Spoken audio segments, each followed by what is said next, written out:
Hello everyone, this is Gregor. Welcome to the stream. Today I finally got the proper headset on since it's slightly cooler, thankfully. So I don't get to like sweat it out the air cups.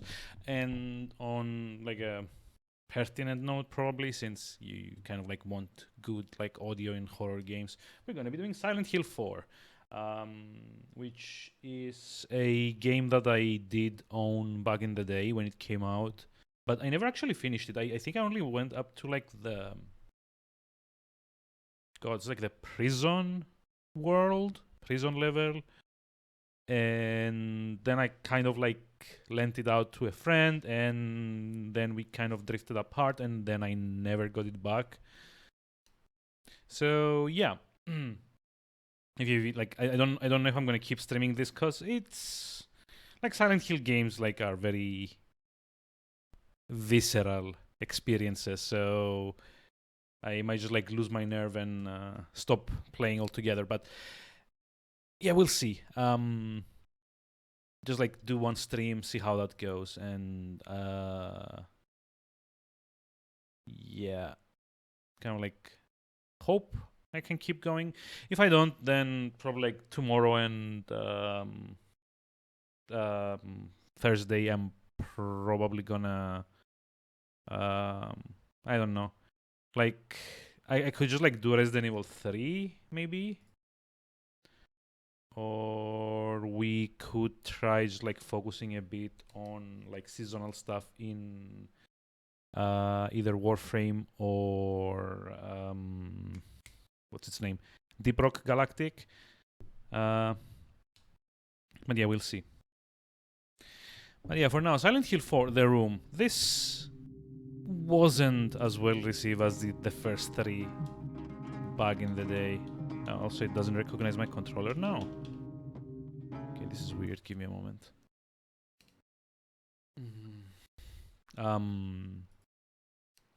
Yeah, this wasn't as well received back in the day, probably because it kind of changes a few things that maybe it shouldn't have.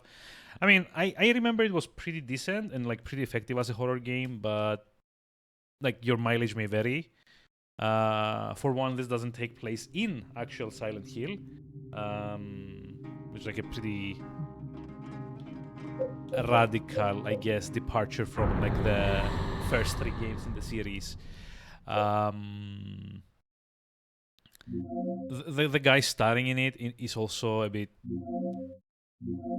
I don't know. He's like a bit like not all there, I guess. Um, Insofar as like as a character, he's kind of like a very dull one. Um, the story is a bit also a bit all over the place. Like the bits of it that I've seen myself. I did watch a few speedruns of this, but never like picking up anything on the story because you wouldn't really like watch a.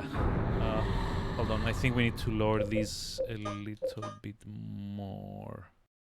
There we go. You wouldn't like pick up much of like any game story from like a speedrun. The other thing is that it also has like first person segments, which I don't think are very like involved overall. But yeah, we'll see. We'll see how it goes. It was 2 years ago that Henry Townshend moved into room 302 of South Ashfield Heights, an apartment building in the medium-sized community of Ashfield. Henry was happy and enjoying his new life. But then... But 5 days ago, something strange happened. He began to have a recurring dream each night. One other thing. He couldn't leave room 302.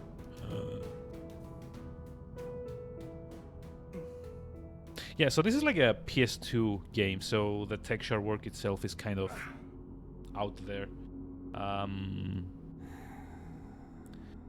It definitely should have stuck with the third person camera because all these close-ups of like the textures aren't really doing it like a lot of favors, if I'm being honest.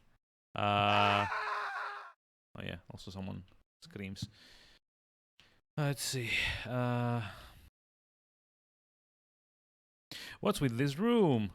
It's covered in blood and rust. This is my room, but what the hell has happened here? Yeah, but it's also like very annoying that you have to keep like examining hotspots to like, just get all the info. Like there's like 3 or 4 like interactions for each. It's in terrible shape. The air is so heavy. My head hurts. My head hurts. I don't remember putting up this photo. This church. Yep. There are all sorts of dusty items here. What the hell? None of it's mine. Yep. That's weird. My red typewriter is gone. We can't save the game now. That's like a different series. Shut up. The window. I can't get it open. No. I mean, okay, I'll stop reading all of the descriptions because it's gonna get like tedious fast. The door is shut for good. I mean, this is more like the door is absorbed into the wall, but sure. Let's see. It smells horrible. I'm afraid to open it up.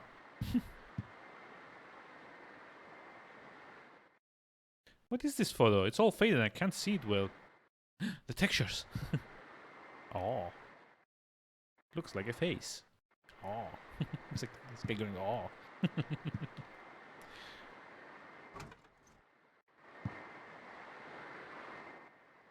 I don't even know what this is. It's called a radio, I believe, or like a stereo or something. This clock, when did it stop working? Did I even have a clock in this room before? Where did this big TV come from? Oh, I want to live in like a horror room that like new stuff keeps popping up, like free hardware keeps popping up all the time. It's like, oh my god, who's going around putting new, like shiny new TVs in my room? What the hell? Is that it? Yeah, so this is kind of like hey, Millimage, hi, how's it going? How are you doing today? Yeah, exactly. It's like, oh, who put this air condition here? Oh, the horror. Or this new fridge.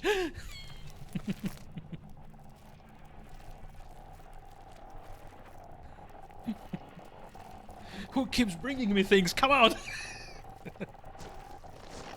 Oh, wow. Hi, Mark. Oh yeah, I'm gonna be doing the 3 or 4 quotes I know from like Tommy Wiseau's The Room. A lot. It's this game's fault if you think about it, because it's, you know, The Room.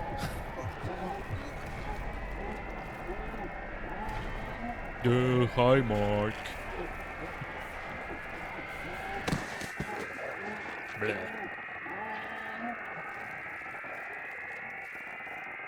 Okay.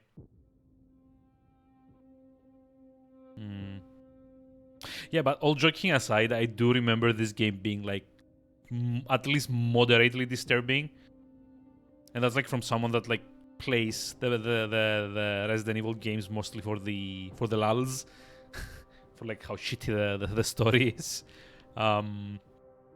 Silent Hill games, I think like 4 is maybe like a bit more muted, but at least the first 3, they have this weird knack for just like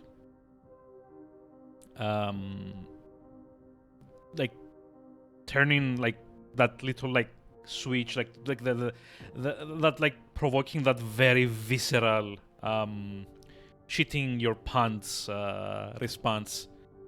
And I think it has mostly to do with how good the pacing is, because Silent Hill as a series, if it's one thing that it does better than any other horror series that I've played, is the pacing. It doesn't feel the need to do the Resident Evil like constant spectacle, constantly like one-upping.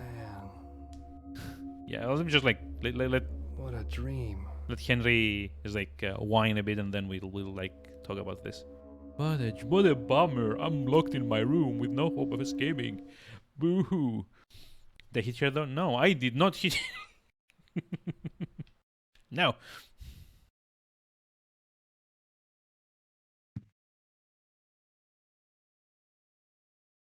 Bring, bring. The phone's dead. It's like, oh my god, I have no friends. Who am I gonna call? It's like, it's like stroking like random buttons. Still not working. Don't know if you want to just order food. Do that. Order food. I didn't know if I should order food, and I ordered food as well. Which is why I am streaming now and kind of not like slumped on the chair and kind of thinking, I want to stream, but I don't want to stream. Actually, it's been like a big mood for the last month or so. Like the will to stream has been like constantly draining, mainly due to like IRL crap. Hello. Help me. What? The The cord's cut. cord's cut. Both make the same decision. That's good. Yes. I love convincing people to take the fiscally responsible route. 911.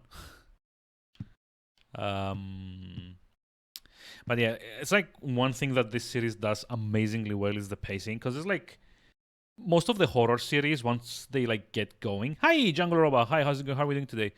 But yeah, like most of like horror series, like Resident Evil, Amnesia. Well, I said series specifically, but I guess like single games like Outlast, or most horror stuff on in games. They like once they start going, they tend to like want to ramp it up and up and up. So it's gonna be like zombie dogs, and then it's gonna be hordes, and then it's gonna be like a big angry dude with eyes on his shoulders, and like it keeps like ramping up the action. And honestly, if you're just like constantly running for your life, then in a game, it kind of desensitizes you to it, I guess. Can we talk about RE4? RE4 is not horror. RE4 is like a very good, very amusing game, but it's not a horror game. you can't have like a teeny tiny Napoleon character and also a giant statue of himself that shoots like the fists out as rockets, I think. There's like a chase sequence where like a giant statue of Salazar is kind of like chasing you across a bridge. You can't have that in a game and then be horror. That's like calling like an Austin Powers movie a spy thriller. Like the elements are there, but the intent is like totally different. Like yeah, there's like the gadgets, and there's like the jet setting, and there's like the international man of mystery, blah blah blah, and all of that. But it's all kind of like seen through like the lens of parody, so it immediately becomes like a comedic thing and less of like a actual spy movie or series.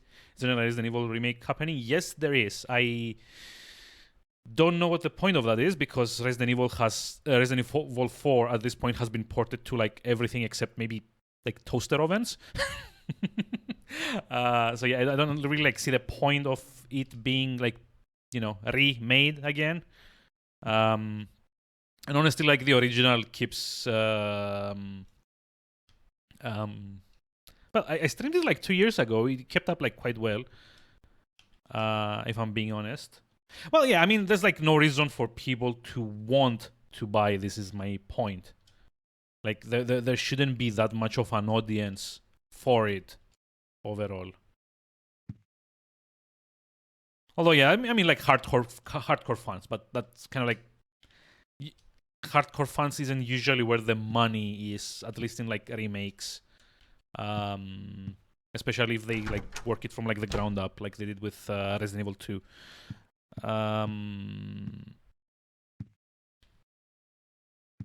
But yeah, like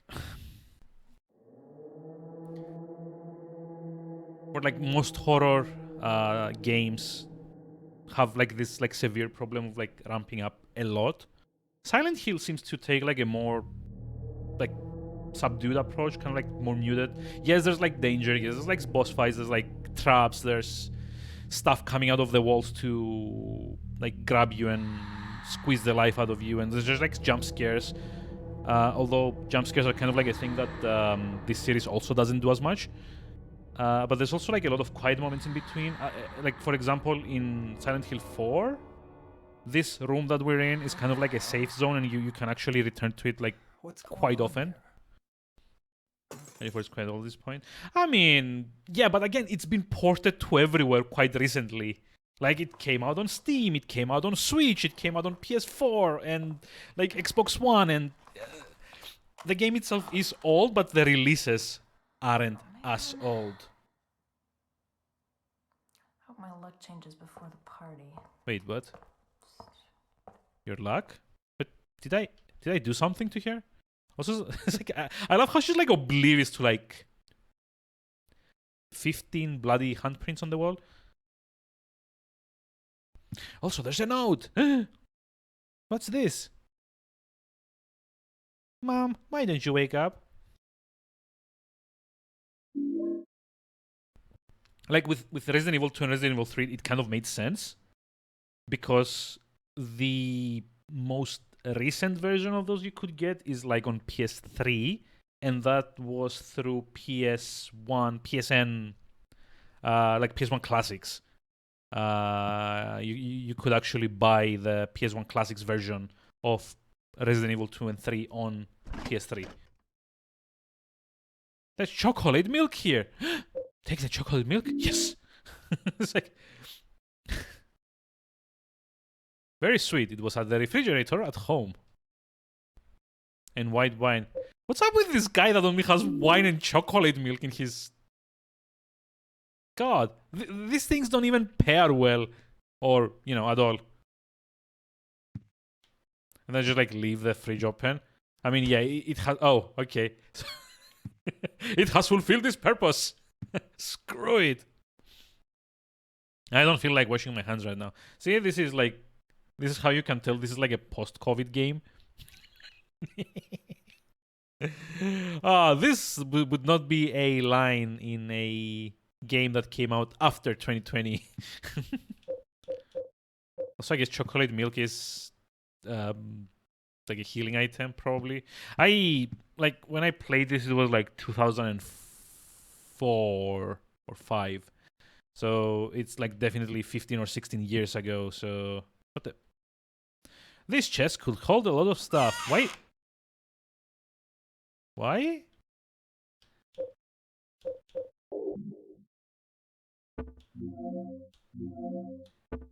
Oh wow. I do not like the effects here. Like the blur and kind of like accelerating cursor is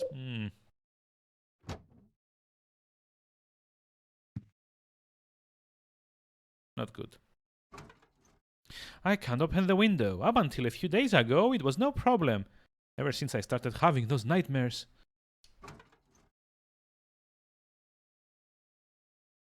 I brought these books with me when I moved in 2 years ago, but I haven't touched them since then. Yeah.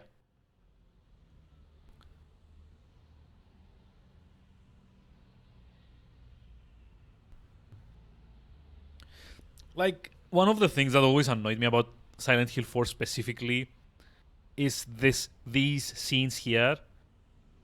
Like, why? Like, there would probably have been like a justification why I couldn't do it, but why can't I try to just like break the window and escape through here, or just like call for help, or just like wave at someone, like get like a little piece of mirror or something, some kind of like reflective thing, and try to like signal someone on the outside. They could have let you do this and then kind of like stop you from actually achieving anything. Social anxiety. I mean, yeah, but the character is never shown to have social anxiety, you know? This is like the problem. Like, the character is such a...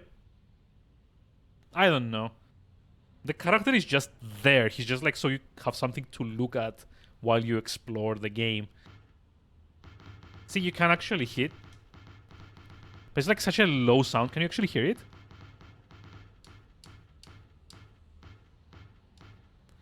I'm actually just like hitting the window, but like the sound is so muted. But it doesn't let you like... Rude. Stop trying to tutorial me, damn it. What was that? Maybe it's a portal to Narnia. Well, it's like that's like a 50% correct statement. It's weird. A few days ago, the power to my TV and my VCR just cut out. Ever since I started having those night... Yeah, we get it, the nightmares. Jeez. Room. Yes, the room. Hi, Mark. I mean, hi, Tuma. Rip off the room. Yeah, it doesn't have nearly as much Tommy Wiseau as it should have. Which is to say, none. Portal to Narnia would be an improvement. I mean, I don't know. I mean, I like talking lions and like a power-hungry ice witch and half dude, half goat. I don't know. That does sound like horror to me. But in like a totally different way. So let's see. Through the ritual of the Holy Assumption, he built a world. It exists in a space separate from the world of our Lord. More accurately, it is within, yet without the Lord's world. Unlike the world of our Lord, it's a world in extreme flux. Unexpected doors or walls, moving floors, odd creatures, a world only he can control. Is he talking about the developers here? God-forsaken world. It's a game. Anyone swallowed up by that world will live there for eternity, undying. They will haunt that realm as a spirit. How can our Lord forgive such an abomination? This part of the book is too damaged to read. It is important to travel lightly in that world. He who carries too heavy a burden will regret it. Aha. So let's see. Scrapbook. No. This? No. Hold on. It's like here.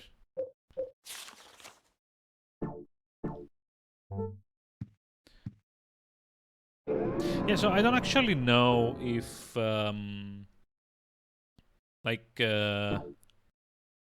finding all of these has anything to do with the actual game. Like if it affects anything, like endings and stuff like that, or you know, if it's just for backstory. To be perfectly honest, I don't even know what affects getting like the good ending. Because there's usually, like in the Silent Hill games, there's usually one or two, like very, well, not very, but like kind of obscure actions that you need to do to get like the good endings. Which is to say, like it's like the endings that like your character doesn't end up like all the way fucked up. Somebody in there? Somebody in there? It's like, don't get close to it if you're scared of it. What the actual fuck? It's like you see like a huge fire and you're like, oh, I wonder if this burns. Let me touch it.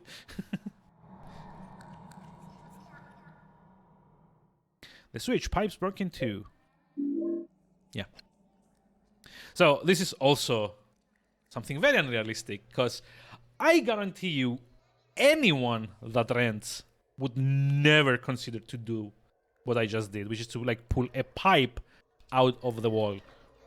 This is like how you lose your renter's insurance and like your deposit and probably get booted out.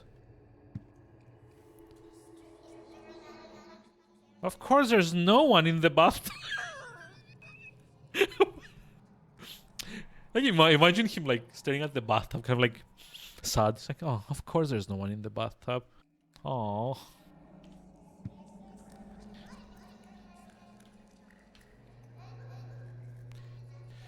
Also, like the first-person segments do not work at all.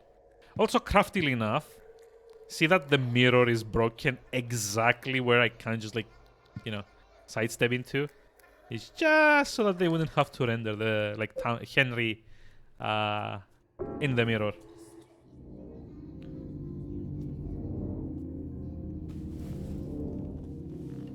Also, I think one of like the reasons that like this game wasn't like as well received as the previous ones. This is probably the first Silent Hill game in which the shifts between worlds are like, for the most part, like as far as I've played this, they are in the player's control. So going through this pipe and like there's gonna be like a few other like tunnels later on in the game takes you to the like corrupted version, like the flip, the like the what did Stranger Things call it? Like the upside down. Which I mean, it's kind of like the same concept, right? It's like a fucked up version of like a fucked up alternate dimension of like the real world. But yeah, in previous games, the shifts were always story plot related, so they would happen. Well, they would happen at predetermined points. But like if you were playing the game for the first time, it kind of feels like the game is controlling when and where you get like shifted into. Oh, sorry. We get like when and where you get like shifted into the, the upside down. I'm gonna call it upside down.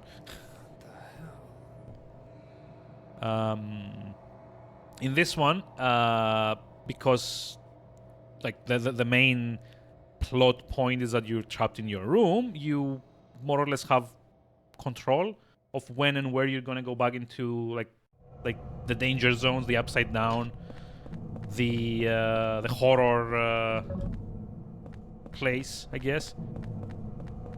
Like, okay, I can't actually like go up from here, but like pretty soon there's gonna be like a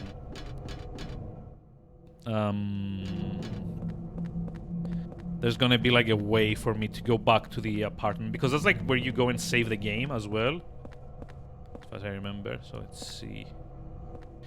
I had like a quick look at the keybinds, and yeah, it's like to be expected. This is like a PS2 game. Keybinds are not good, like at all. For example, I have to keep the left thumbstick down for Henry to go into attack mode, and then press A to actually attack. Which is nice. I did change it so that like run was the default, but I'm kind of thinking maybe it's not a good idea, because when you're running, it becomes like a lot harder to actually just like make the corners. Also, if you notice, the camera is a lot less static than it was in like the first few Silent Hill games.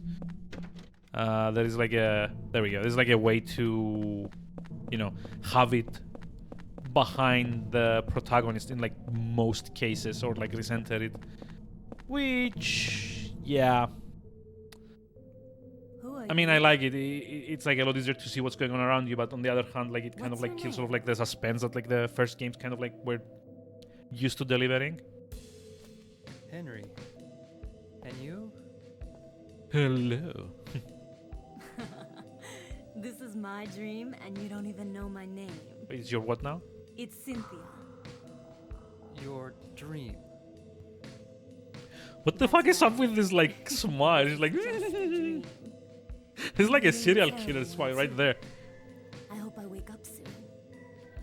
So you think this is a dream, huh? Well, if it's not a dream, what is it? Anyway, I want to get out of here, but I can't find the exit. Say, will you help me find it? Oh, I'm getting kinda awfully scared all frisky alone. there. I'll do a special favor Oh for god. you later. It's just a dream, so I might as well have some fun. Weakest justification ever for like, I guess, offering sexual favors. Oh god.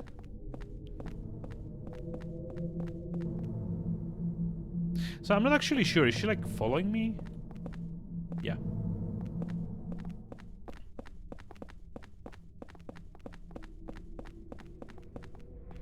Wait, what? Wait a minute. What? I think I'm gonna puke. Don't.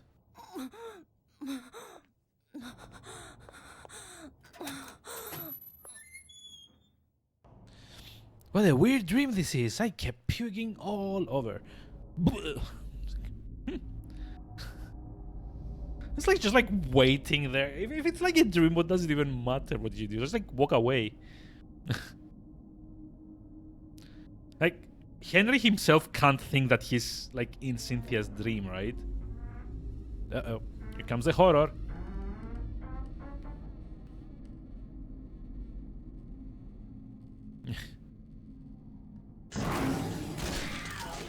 Yep. Bleh. Wait, what? Oh. Huh. Gross. This is suitably gross.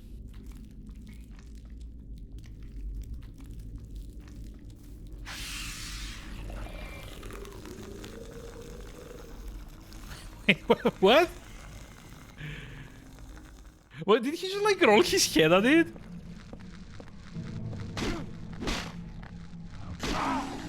Oop.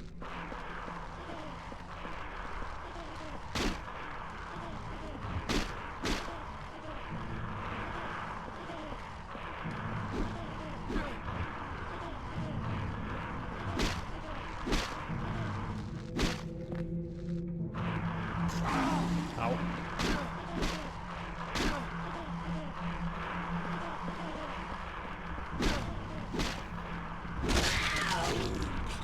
Oh, wait, I have to just like...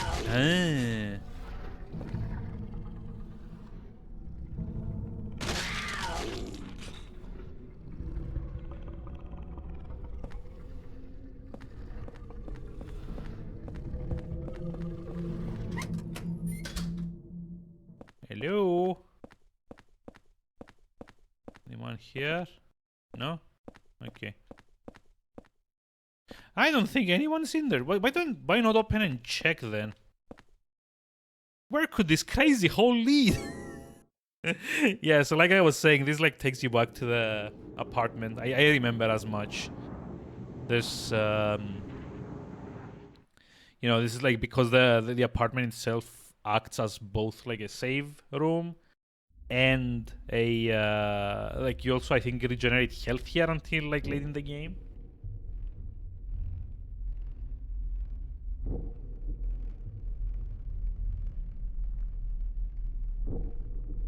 Whoa. What? Another dream. Yeah, I guess that lady was right. It wasn't her dream. It seems so real. Or could it be? Was I really inside that woman's dream? I totally didn't remember this, but that was nice. Oh, that's just stupid.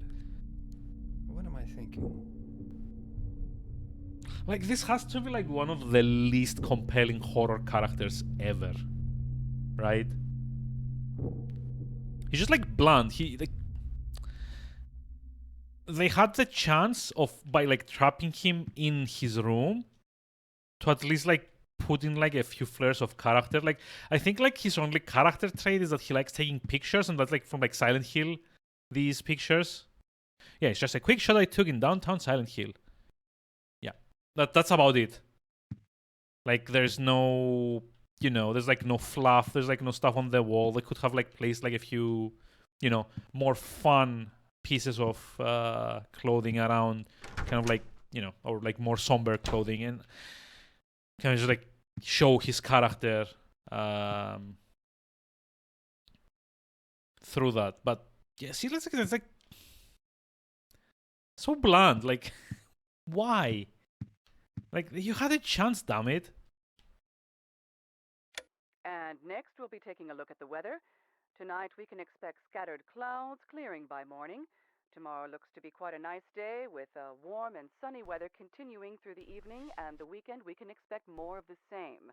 So I hope you all get out there and... Yes, I hope you can all get out there and not be trapped in your room or anything. It's like, how did she know?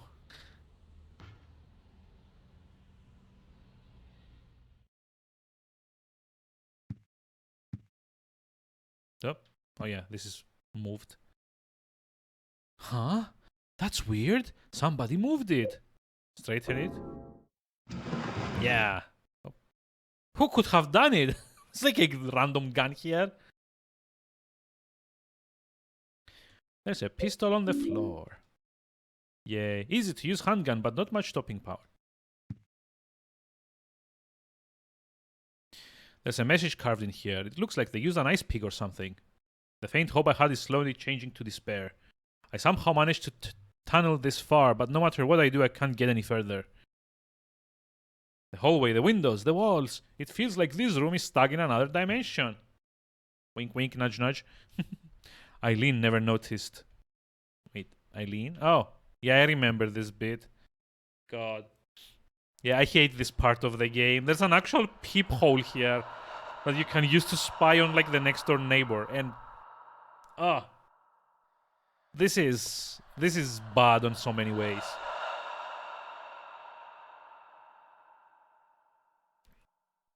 On like so many levels. Yeah, it's even like your bedroom, damn it. Where did I put that damn broom? You're just like literally sitting in your bed. Oh, there it is. Also, I think that's a reference to Silent Hill 3. Like the what's it called? Like the bunny thing. Also, I think the game might be a bit too... Let's see, like this.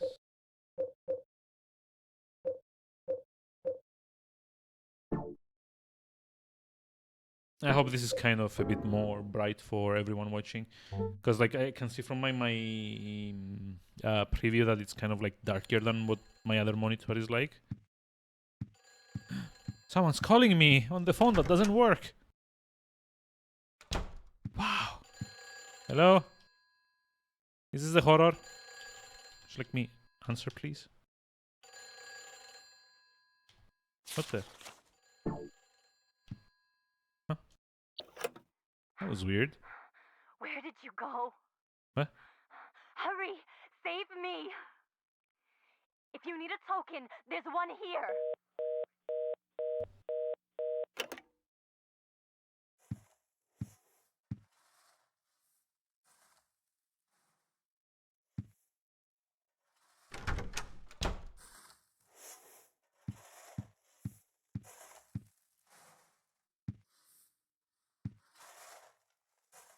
It's like a scraping noise. Oh, it's her sweeping.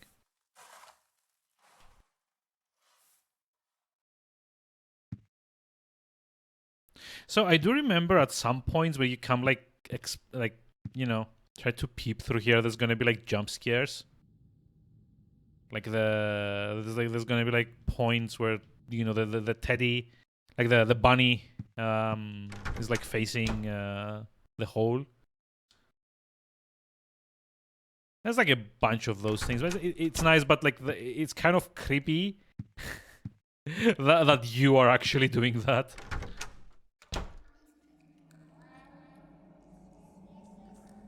Wow. So that wasn't a dream? Also, there has to be some symbolism about me having to crawl through holes every single time. To progress the game. What the? It's some kind of mannequin. It's got a coin in its hand. Will you take the coin? Got the Lynch Street line coin. Train token for the subway's Lynch Street line. Can be used any number of times. It sort of resembles Cynthia.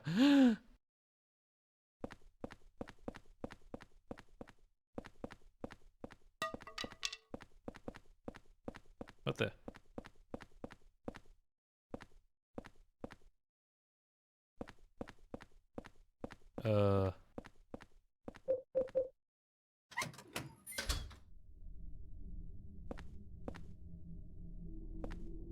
Yay, the demon doggies are here still. So nice. Really helps with the ambience. So get like more of them. Yeah. Yep. Hi. Bye. Hate this. Really do. Just like run around, confuse them. Maybe after a moment, just like stop and be like, what the fuck is this guy doing? God damn it.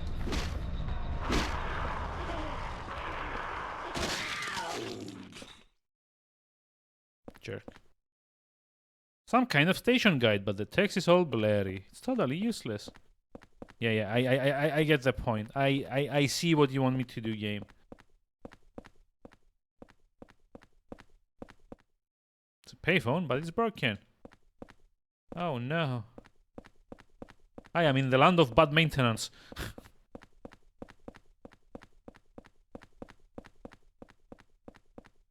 Also, yeah, I'm not actually sure. Like if I should just like try and explore, maybe not. Yeah, maybe not.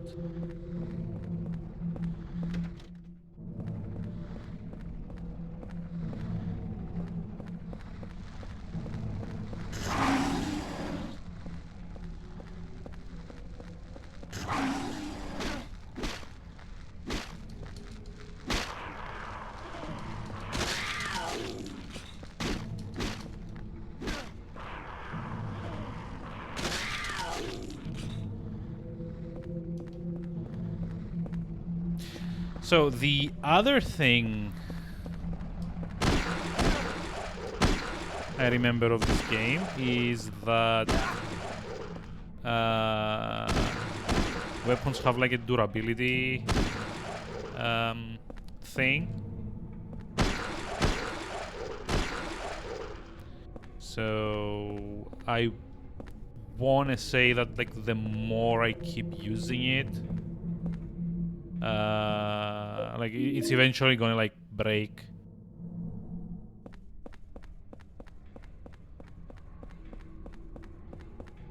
Which I guess is kind of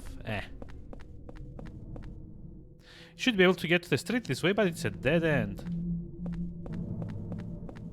I'm trapped even in my dreams. So yeah, it is like worth noting that I'm playing this on easy because, you know, I don't really deal well with like these kinds of games. So I would rather not give myself any further handicaps as well. Okay.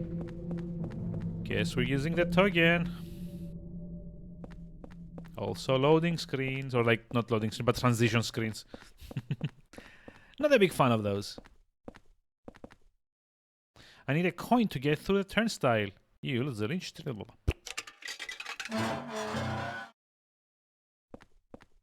Also, I love how the description on this can be used any number of times. It's just like, did I just like tie it on a string and then just like put it in, like pull it back out or something?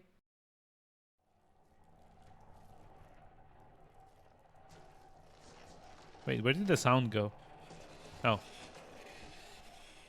Never mind, it's just like very, very low. What the fuck?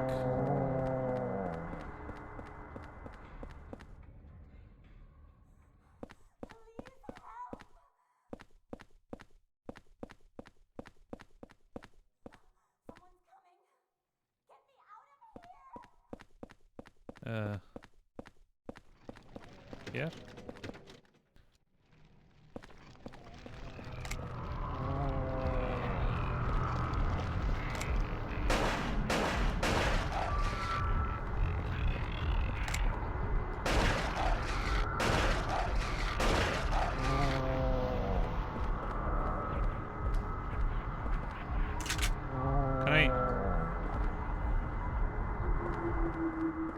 Why can't I open the doors?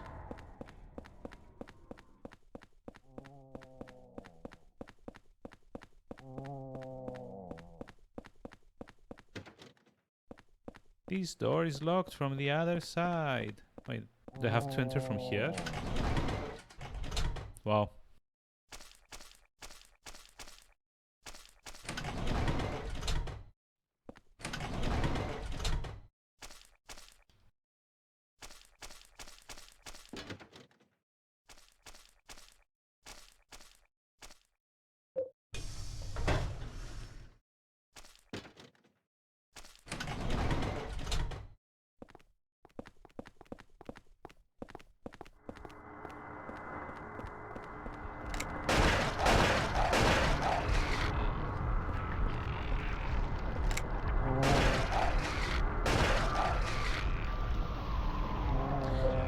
Yeah, somehow I don't think this is doing anything.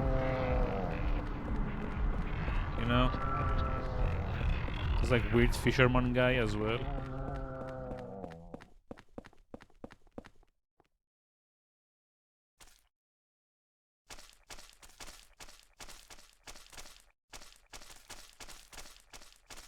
I mean, I don't know. This game is weird, and there's probably like a 2-hour long like video essay on YouTube. What's this? There's a toy box here. It has 1,000 thingy written on it. But it's like probably like a 2-hour long essay on YouTube explaining like what like all of like this is symbolism for.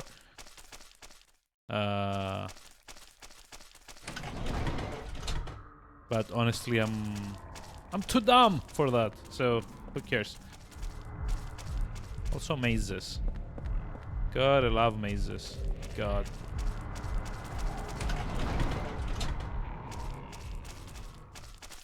Also, yeah, it seems that I'm like running past like a bunch of ghosts. I guess zombie ghosts.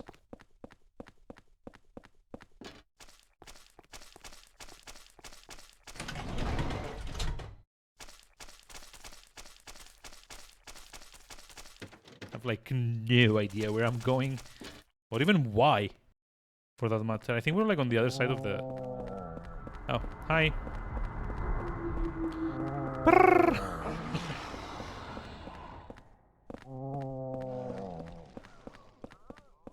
Wait, what? Wait, are they attacking? What's your name? No, he's just like stuck here doing nothing.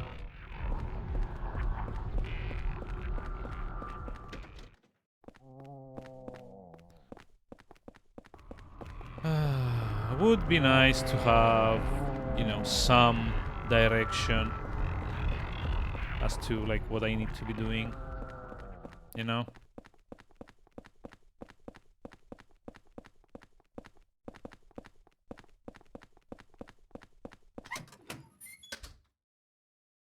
Oh, wait, where's Cynthia? Oh, okay.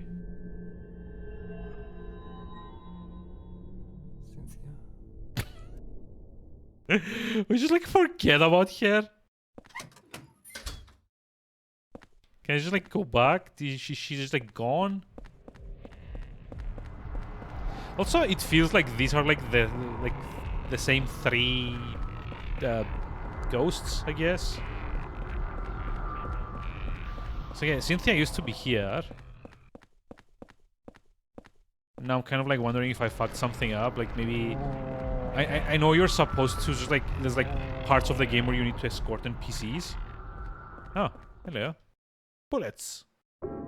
Yay. Oh. Also, you can't actually see it because it's behind my camera, but I can like barely see at the corner of the screen something coming out of the wall. Yep. There we go.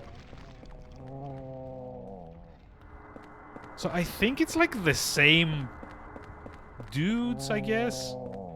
They're just like trying to get to me or something. Ooh. But yeah, if there's something I learned like very early in this series is that usually you really shouldn't be bothering with the enemies. Combat in this game is just there to distract you from your true purpose, which is to run like hell and solve all the puzzles. And then run some more.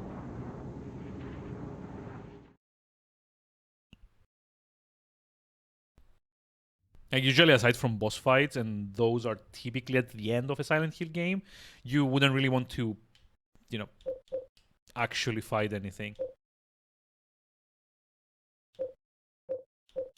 Also, I hate this so much. It doesn't stack above 12, so now it's taking like 1 more slot. Boo. Well, time to go spy on my neighbors. Don't go out. No, this is not what I wanted to.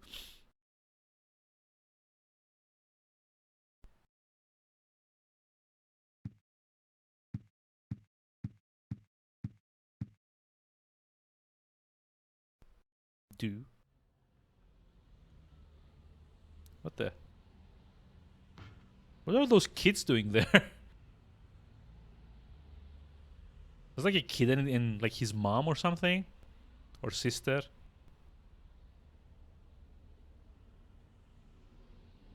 Also, yeah, it's like a nice weather out here, isn't it? That's what the radio said.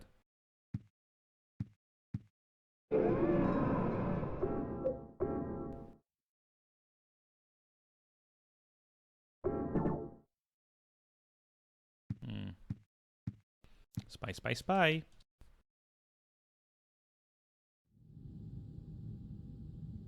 Aw. No jump scares yet. I guess we haven't progressed enough in the story for that.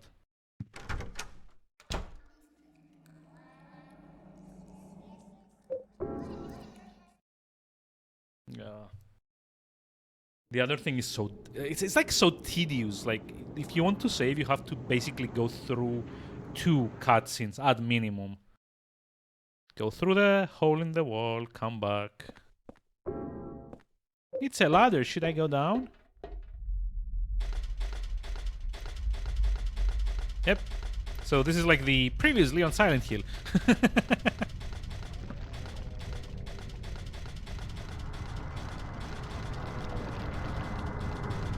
Although I will say not very happy about the camera suddenly deciding to get all drunk on me. Uh-oh. Uh-oh. There's like something wiggly. Ow. I said ow.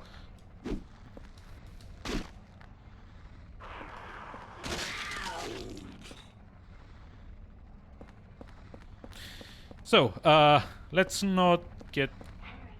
I found the exit. Wait, what? Come to the turnstile. Henry, I found the exit. Come to the turnstile. Hurry! Hey, shut up! I'm coming.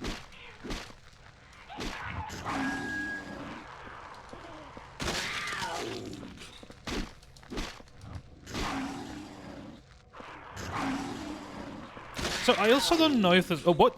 There's like 4 of them? Madness. I also don't know if it's like you get like iframes for like when you're doing like the... Like this animation. Oh god, the camera. I think it's my turn to puke. Melee weapons? Yay, come on, gimme. Gimme. It's a golf club, looks like a 9-iron. Golf club, powerful and easy to use, but it looks like it could break easily.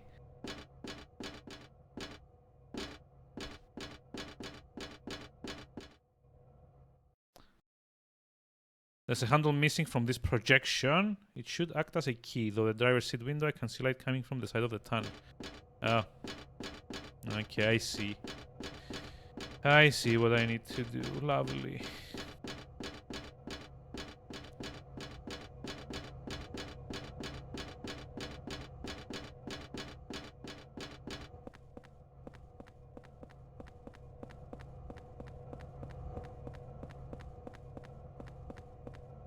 It's like more chocolate milk. Take the nutrition drink. Would you actually want to drink anything that's like in this world? There's like corpses and God knows what else. Oh.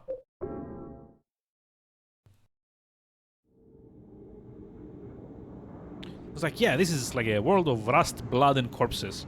I should totally drink this thing that I found there. Mmm. Tastes like poisoning. Mm. Yeah. Skip.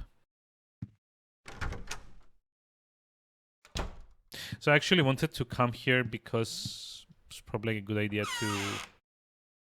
God, that's loud. Offload a few of these.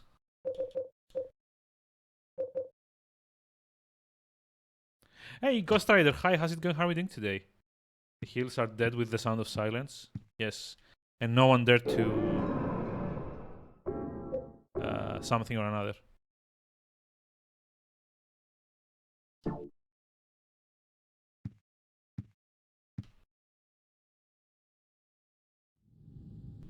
back to DRGing for the 2 Halloween huts. Yeah, I need to do that as well, and also do a bit of Warframe for the there's like 2 Halloween ephemera that I haven't gotten yet. I kind of need to get them too. So like we'll see like where this game goes. Maybe if I don't keep playing this, tomorrow we can just like stream a bit of that, either like Deep Rock or Warframe, and do like the seasonal events. But you know, that's depends. Like I would love to finish this game, but this is like my biggest problem. Oh, my biggest problem with like games of like this time period is is the like the controls mostly. And what the actual fuck?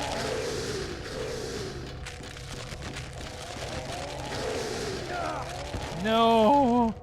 Stop!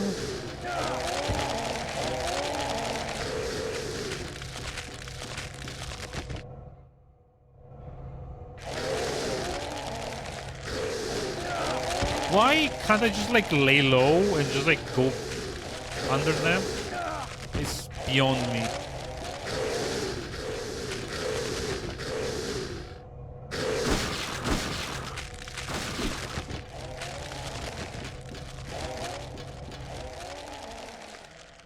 Like, come on. It's not like that hard to figure out. What the hell? Lynch Street line. Oh wait, is this like the way to the turnstiles? Or is this the way to the turnstiles? South Ashfield exit. Oh. Women's makeup are scattered on the floor. It must be Cynthia's. Okay. Yeah, these are the turnstiles. Can you like pick anything up? Oh. Maybe not. There's a plate on the Temptation placard. Placard from the subway world. It shows a woman and says temptation. Huh. Okay. Oh.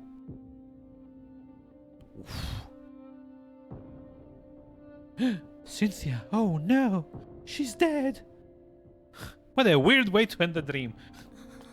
Are you okay? It's just. Jesus Christ, she's like bathed in blood. Are you okay? It's not like the first thing you would ask. I think. I drank too much last night. It's like that. 16121. Hold on. Just like making a note I of never that. got to do that special favor for you. I feel like I'm dying. Okay. It's just a dream. It doesn't feel like a dream.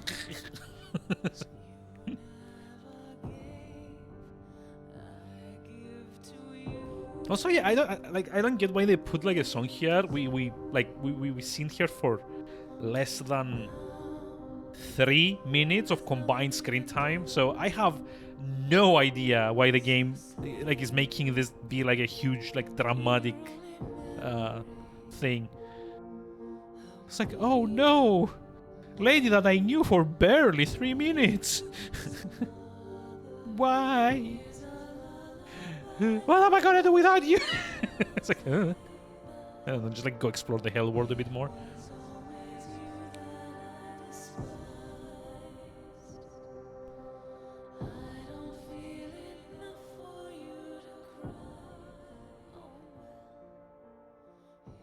Yeah, I don't know. Like, it doesn't really fit here, you know.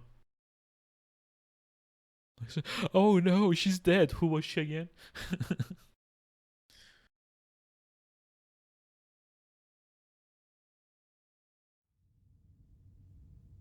Oh wait, am I bugging the room now?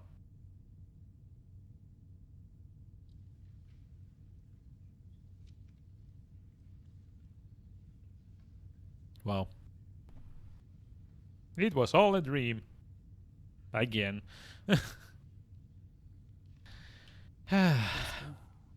No, Cynthia, she's dead. Blah, blah, blah, blah.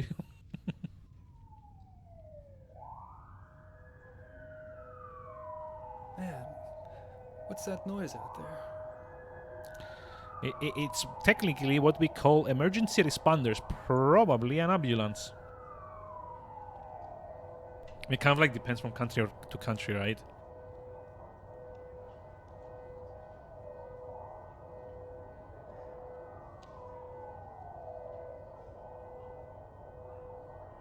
Just like very idly wonder what that noise is and then just like stare at the windowsill for 30 seconds and counting. Hey, Goshi, hi, how's it going? How are we doing today? How have you been?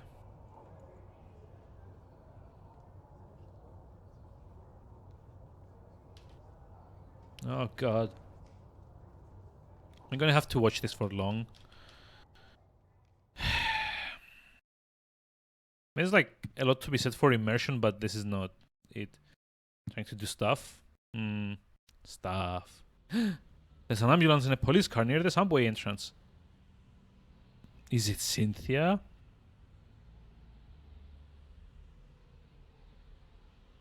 I mean, like, ideally they could have phrased it a bit better. Like, no, could it be?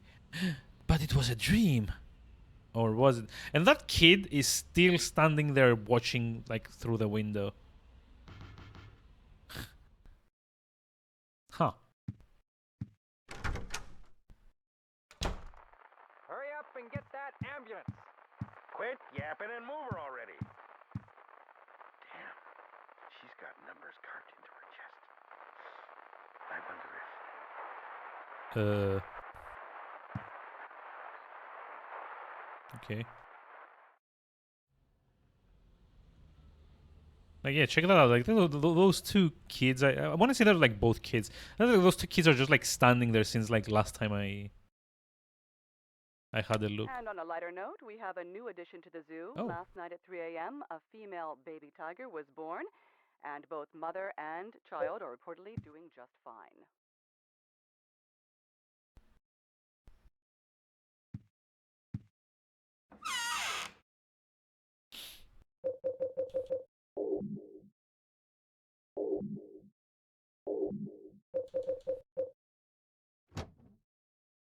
So I kind of wonder those numbers. Oh wait, what was the phone again? Oh, never mind. Phone's in here. Wonder maybe you can dial those numbers. It's like 16121.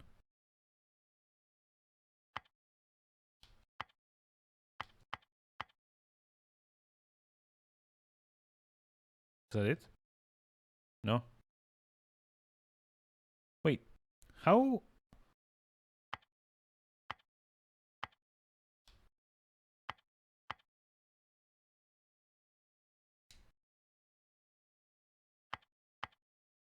Okay, so you need like 7 numbers. So that's not it. Fair enough. Yep, there you go, another note. There's a scrap of red paper stuck in there. Mommy. Although the cult itself is gone, I'm sure the spirit of it is still alive. There are too many strange things happening in that town. I'm investigating 2 people, or maybe I should say just 1. I've just about discovered what's going on. April 8. Ew. Oh my. Time to peep. I hate that this is a part of the game and something that you probably need to do to progress the story. Oh, hi.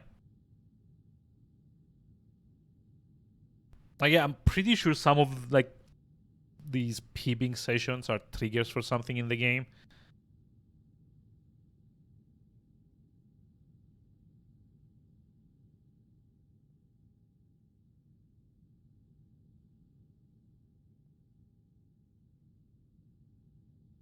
Okay, is that it? I guess we can probably wait for her to come back, but eh.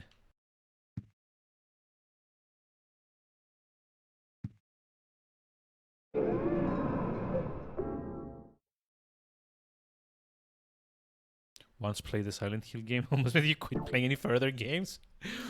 I mean, yeah, like you need to like go prepared into. Yeah, I figured, but like you probably like, need to go like prepared into like what like Silent Hill is all about. It's probably not like a good series to go in like with like go in like unprepared. 2, 4. Wait, there's like another handprint there now. 2, 4, 6, 8, 10, 12, 14, 16. Interesting. Yeah, it freaked you. May I ask which one? Out of curiosity. Wait, do you have to go back to the... The hole's getting bigger. The one on the PSP. Oh, there's like a couple of them on the PSP. It's like...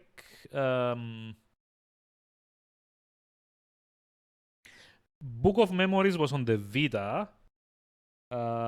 Shattered Memories, I want to say, was on the Wii. Let me just like check. Silent Hill PSP. I mean, technically, you could buy the first Silent Hill on PSN and play it on PSP. Ah, Origins. Okay, yeah, fair enough. Yeah, that's like it just came up. So I haven't played that one. I've played a bit of 1. I've played a bit of 2. I played like very little of 3. I've only played maybe until like the prison world in this one. Yeah, I don't think I've ever actually finished any of the Silent Hill games. I've seen the endings of like the first 2 or 3, the Shattered Memories. Oh, really? I thought that one was Wii only. I mean, only on Wii. Wii. No. Now we're in a forest. It's a cliff. I can't go forward here. Yeah. God forbid you want to go forward. It's too dark to see. But yeah, here's like the problem with like another problem with this game. That writing, what does it mean? Can I just like read it? I can't read this writing. Thank you. It took me 3 times examining that to like for him to go. I can't read this. But here's like the problem with this game. As far as I remember, because actually I might have been like farther in the game than I had realized. There's like 5 or 6 worlds, and you get to play them all twice. The first time is just kind of like a run-through thing, just as fast as you can. Not a lot of, stuff to do. The second time you come around is when it's all like more hostile and there's like more puzzles. There's more stuff to do. Now you're not sure? Yeah, fair enough. Oh, enter the hole? Nah. It's like on the interest of not like seeing like loading screen after loading screen after loading screen. But like for like that well that I like examined in the previous area, that I'm pretty sure you bring like a torch or something at some point and get something out of it. So yeah, you have to play each area twice. The first time is kind of like introductory run through the area. The second time is where you have to actually do like puzzle solving and a lot more combat, and yeah, a lot of like more annoying things. Like the second time is like a lot more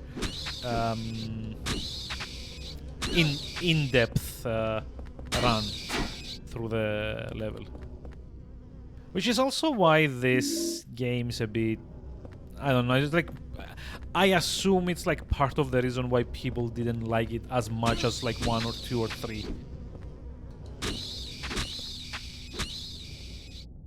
Even though I will say this game does have its fans. Let's see. And like I said, I did like also like watch like a lot of speedruns of this. There's like a streamer called Enigma, Eternal Enigma or something like that. He recently started redoing this, I guess. But yeah, that's like a decent streamer, by the way. I would totally like recommend go follow them. Um, especially if you want like to see like Silent Hill speedruns, like he's like your guy. Him for Silent Hill and Carcinogen for like the Resident Evil stuff, I guess, are like the two that I kind of like watch on and off. Let's see. Oh, god damn it. Ah! Stupid thing. Was really freaked out by it. Yeah, I mean, like I was saying at the start of the stream, like the Silent Hill series generally, like up until 4 at least, I've not played like any of the subsequent ones, but at least like the first 4 have like this thing about like really making you anxious, and like in like a good way, like a good way for like achieving like the horror part of like a horror game, but I don't know. It also makes them like very tiring to play casually. Only watch a speedrun of the original Silent Hill on GDQ. I mean, there's like usually like a Silent Hill in like most GDQs, and I'm also pretty sure ESA has like done them a few times as well.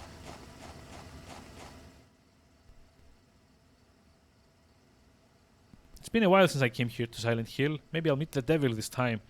But whenever I come to a cool place like Silent Hill, I always get real thirsty. Jasper Gine. It's a memo pad? Oh. Cool. I'm not sure what that nosy guy meant when he said his home is in the orphanage, in the middle. The lake is northwest, so the opposite is southeast. The nosy guy said one other thing I don't understand. If you bring the dug-up key, you can't go back. Put it away somewhere before you return there. Watch that one by chance. Oh yeah, I mean, again, fair enough. To be honest, like watching like horror like speedruns kind of like totally removes the horror from it. Because like even in the cases where they don't like always get it right, like in horror games, the pacing kind of like makes or breaks most of the experience. So in a speedrun, kind of like the pacing like kind of like goes out the window. So you came to investigate this stone too. I was like, so. There was a real nosy guy, but I was the one who found this stone first. In the old days, the natives called it Nakihona. Okay, thank you. They used it in a ceremony for talking with their dead ancestors, and now those guys BRB. are using it too. Call it the Mother Stone. They're just up ahead in that weird building, operating some kind of crazy religious cult. Okay, thank you for so casually mentioning this. Used to collect orphans and did things to them. Okay, thanks. Kind of gives you the chills, huh? Okay. This stone.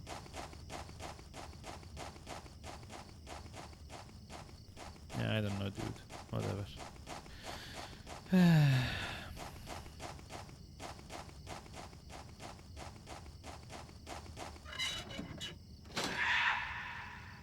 Oh no. Just like camera. Hello.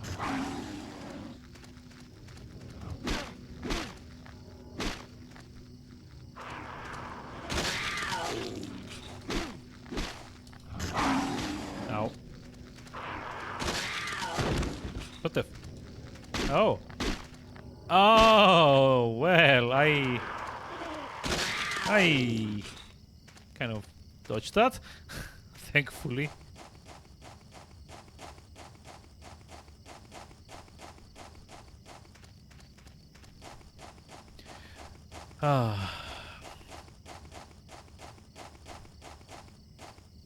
What the?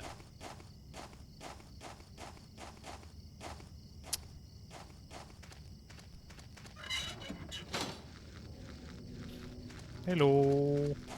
Quack, quack, quack.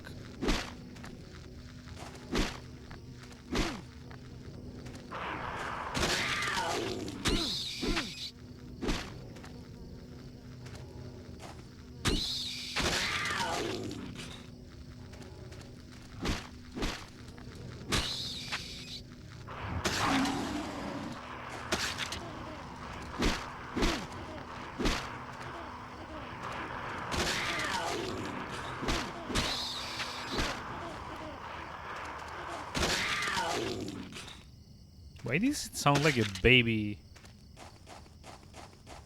Huh. I'll come back. Oh god. Yeah, I don't know. It's like in this one, like the camera is like a bit better than like a traditional kind of like tank control thing. Silent Hill Smile Support Society, Wish House. That's the orphanage run by the cult, huh? I guess. Sounds like a bit freaked me out. Yeah, I mean, fair enough. I think it like specifically sounds like a baby in this stage because this is like an orphanage.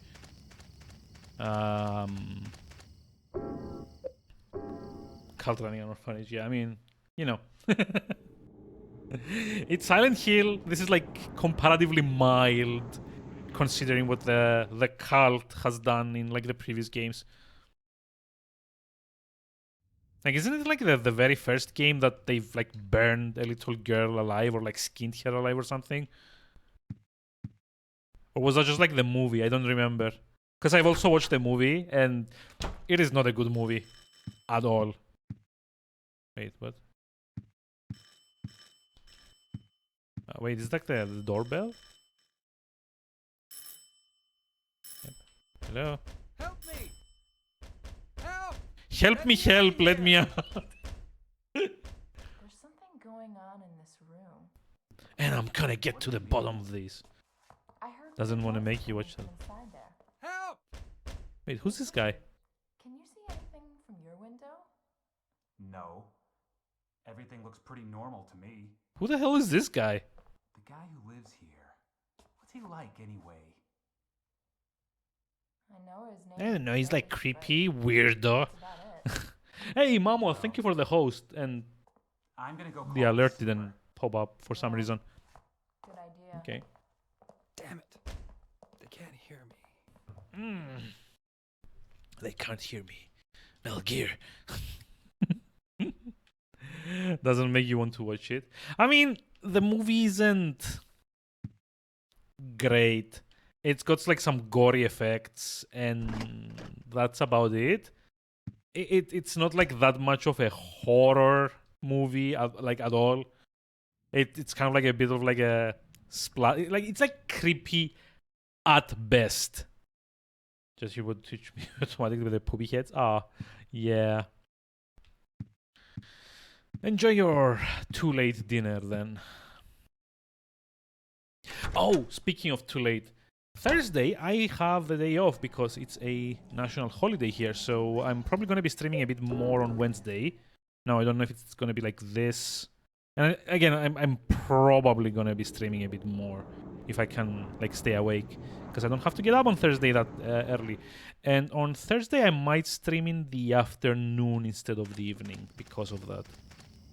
Also, Friday I'm not gonna be able to. I mean, based on the schedule, I'm not gonna be streaming on Friday anyway. But we're also like going out with like some coworkers. The outside is filled with dangerous things. If someone goes outside without an adult's permission, the master is sad. Okay, manipulative much. But yeah, we've got like a thing on Friday night with like some of like the work people, and then on Saturday we are going to a co-worker's wedding. Well, a co-worker of the missus is getting married and she invited us, so there's not going to be a stream on Saturday most likely unless I manage to do it in the morning, which, let's be fair, I'm probably going to sleep in a bit, so that's not going to happen. I'm going to do it on Sunday though, so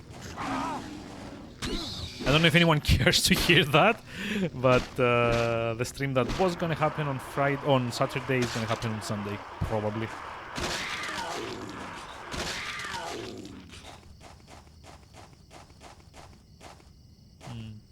Should I go back and check the orphanage? Kind of wondering.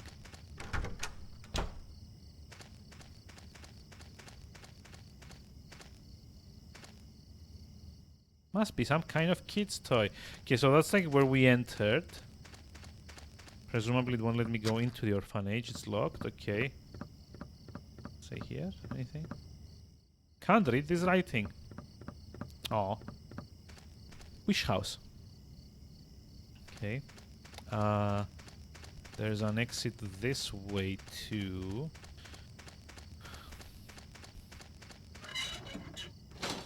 Which surprisingly isn't locked, and also I think there's like another trap here.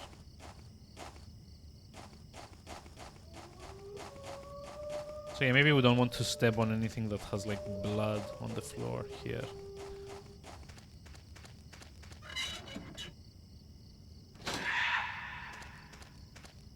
Oh, hello. Hi, guy.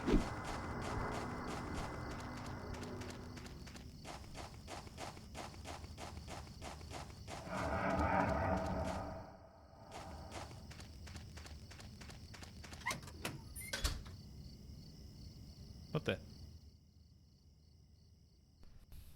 It's a little boy, totally not creepy or anything.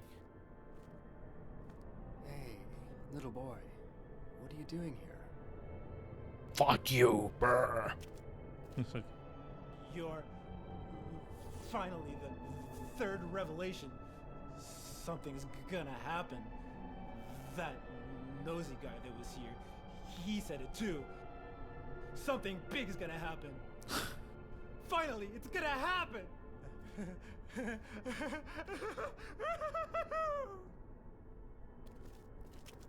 Okay, thanks. Bye-bye. Thank you for the exposition. I think. I mean, I don't know. Does this like qualify as exposition at this point? It's like random. It's a gravestone. There's nothing very interesting about it. Wow. Wait, it's like a more numbers. 11121.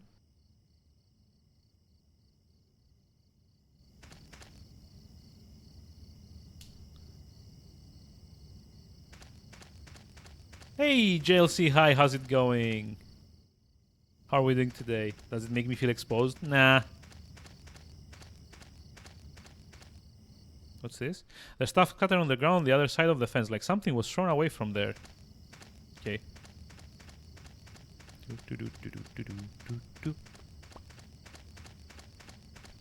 It's a cliff.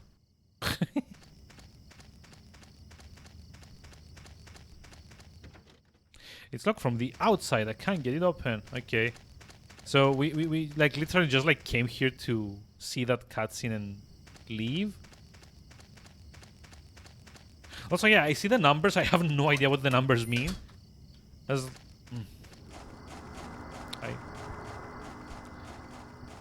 it might be bad exposition. Oh, I mean, yeah. I think it's like mostly confusing exposition. I like not necessarily bad. Like if eventually there's something in the game that like brings it into like contrast, makes it make sense somehow, then it's okay. But if my experiences with the previous 3 Silent Hill games are anything to go by, there's probably not going to be a lot of, you know, explanation forthcoming. Just, you know, bunch of YouTube videos. The ending of Silent Hill 4 explained, and it's like a a little like morphed image of like Henry's face. What does it mean? 20 things you didn't notice in Silent Hill 4.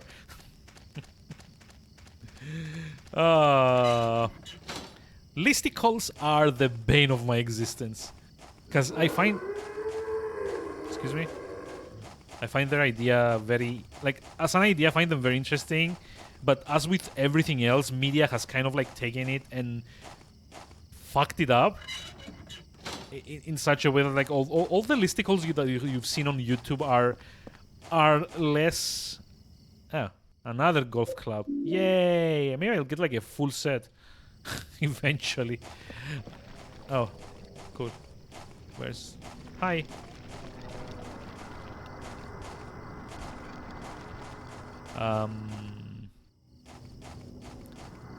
But yeah, it's like most of like any YouTube content, it's more about the clicks, the engagement and being like 10 to 20 minutes long so that it gets like maximum kind of like pimpage out of the almighty algorithm. Likely stick also the 1 billions of bad ones. Yeah, if they hadn't been like overdone to death and then kept being done regardless. As mentioned here, you cannot stand those game theory videos. Yes, high five, hater high five, welcome to the club. Because I also cannot stand them.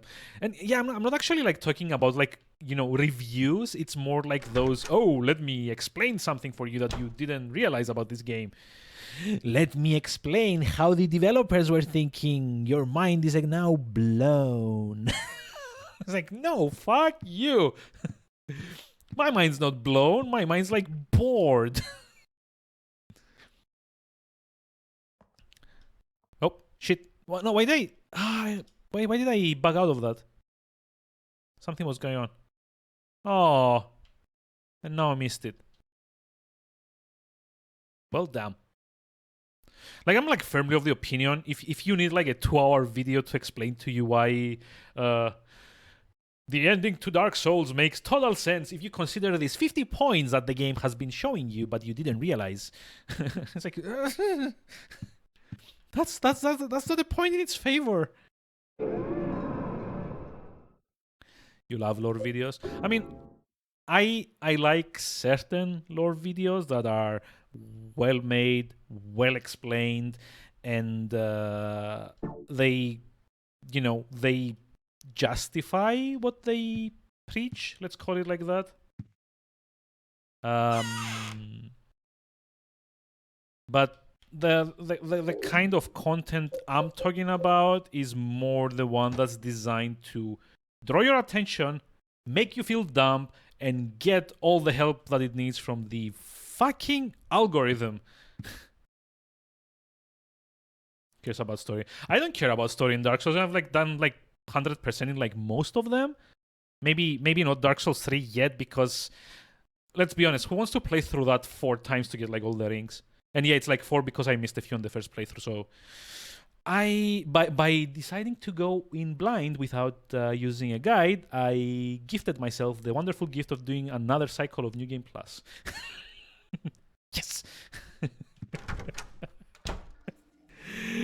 But yeah, I enjoyed them enough, and even like Demon Souls, like I did like most of Demon Souls on stream, and then if you remember in like Raiken's stream, I kept like bitching about having to farm the last 2 like it's like pure Moonlight Stone or something.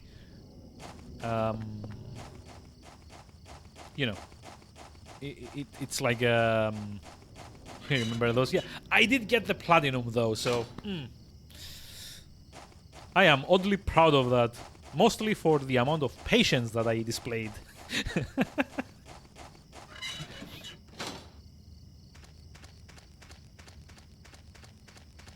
Not because it was like just like a hard game or anything. It's like most Dark Souls games, like hard is kind of like the mindset that you bring into it. Like there's like a lot of ways to make the experience like easier in like any Dark Souls game.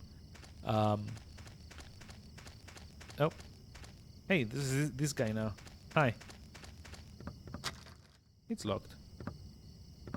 Yes. Can I talk to him? The door won't open. You don't say. That nosy guy gave me something really good. Let me guess, you're going to give it to me if I open the door. I could let you have it, but not for free. This is the true horror. Fetch quests. I'm so thirsty. Wait, thirsty? Oh my god. Chocolate. I have chocolate milk. Hold on. I need to go back. Okay, let's see. So hold on. I just like missed stuff. Game review on Twitter can validate your decision. So dumb. Really? Wait, what was the Wait, Polygon had like an SMT preview? What was the dumb thing about it? I don't read previews anymore. Like generally on principles because they tend to spoil a lot of things. But what was like the dumb thing about that? Chocolate milk. So yeah, for those of you keeping track, at the very start of the game, I removed chocolate milk from my fridge. And then I stored it in here. That's gonna do wonders for like being able to drink it, right? Wait, where's the chocolate milk? Oh, there we go. Oh, it's spoiled. Yeah, and I'm gonna give it to that guy. Woohoo. They said SMT5 wasn't Persona 5 Royal and that's it. I mean, was it like from like it's not as welcoming to beginners kind of thing? Because I get like them stating that maybe it's not like a good as entry to a series as Persona 5 was to Persona. Didn't read, only saw that. But yeah, that's kind of like the clickbaity thing, right? Like you get like initial engagement. So someone says, "Oh my god, I can't believe how dumb they were to put this up there," and then you click on it to see like what other dumb things they said, and you know they just like draw traffic. They wanted SMT5 to be Persona 5 Royal. I mean, people are entitled to want things. Like they don't seem they won't get them usually, but you know, it's really weird.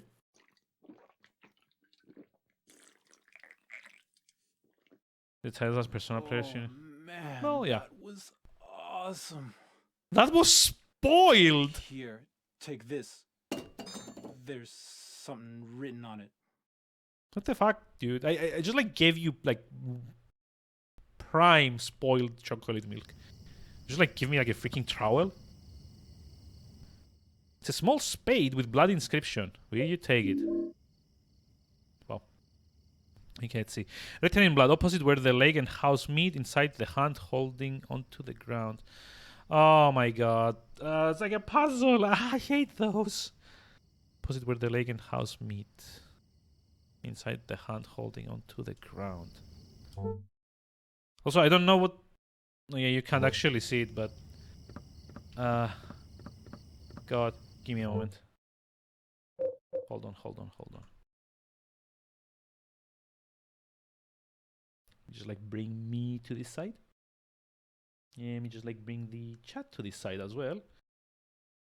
I don't know what that guy's doing that's not drinking. He's just like... I bet he hasn't even like taken the cap off. Like, look at that.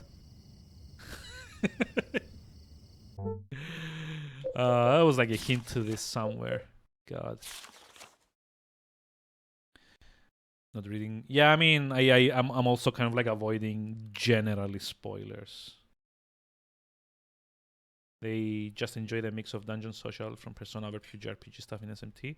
I mean, yeah, that's fair though, right? Like, you have to figure out like these reviews are not for someone like, you know, Jungle Rob or Goshi or me that like know what they're getting into. That's like this kind of article, to me at least, it seems is aimed more at people that have like started JRPGs on Persona 5 and they maybe think that SMT5 is going to be, you know, more of that, but you know, darker.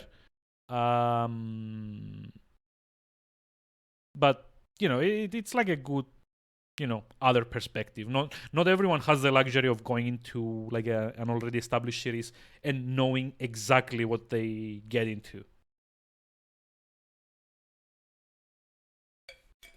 So it's not like necessarily, oh my god, this guy doesn't know what he's talking about, or like this lady doesn't know what he's talking about, or like they don't know what they're talking about.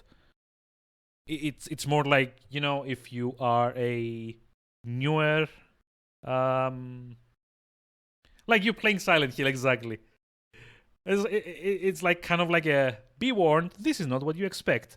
Do try it, but don't expect to have, you know, Persona 5 again. His home is at the orphanage in the middle. The lake is northwest, so the opposite is southeast. Also, guys, another thing, bring the dug up key. You can't go back. Put it away somewhere before you return there. Wait. What was like written on the spade? Opposite where the lake and house meet. Wait, opposite where the lake and house meet. So like opposite the... Oh, inside the hand holding onto the ground. Is there... So it should be like in this area, right? Because if the orphanage is in the middle, it's where the lake... Oh, wait, the lake and house meet? So it's like halfway through the lake. God damn it. Especially I think SMT fan can be overboard. Yeah. I mean, to be fair, like, I know we've got some SMT fans here, but SMT fans tend to be very gatekeepy about, is that a word? About their stuff. I really wish they were like a bit more open to people not enjoying that series as much as they do. Because like, on the one hand, it's very easy to... Oh, wait, I hadn't been in here, had I? It's very easy to go, oh, this series is not for you. Maybe you shouldn't play it. Yeah, but I don't think like he's talking about you though. Like you seem like a reasonable person. We've talked in here. No! Fuck off! What the?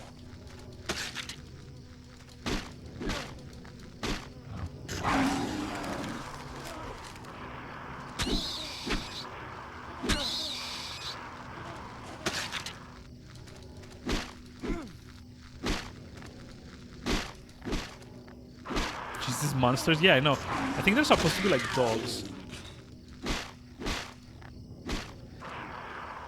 To Nightmare Rocket Fuel. I mean, you haven't seen like the humanoids in this game, right? Like, wait until you see those. Okay, so I'm guessing this takes me to the lake eventually, right? Like later on, there's like this dude in like a raincoat that keeps like stalking you. What's this? What would it be here for?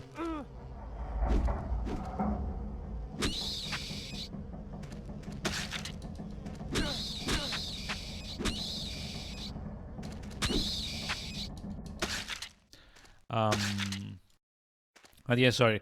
Like, real talk here for a moment. I'm like kind of like proud of it, but I think generally like people that stick around this channel are generally a lot more well behaved than the average internet goer. Usually. I mean, we don't really even like get many trolls now that I think about it. Oh, Toluca Lake. So this is like the lake. So wait, halfway point would be the cave in here, right? Huh. Okay.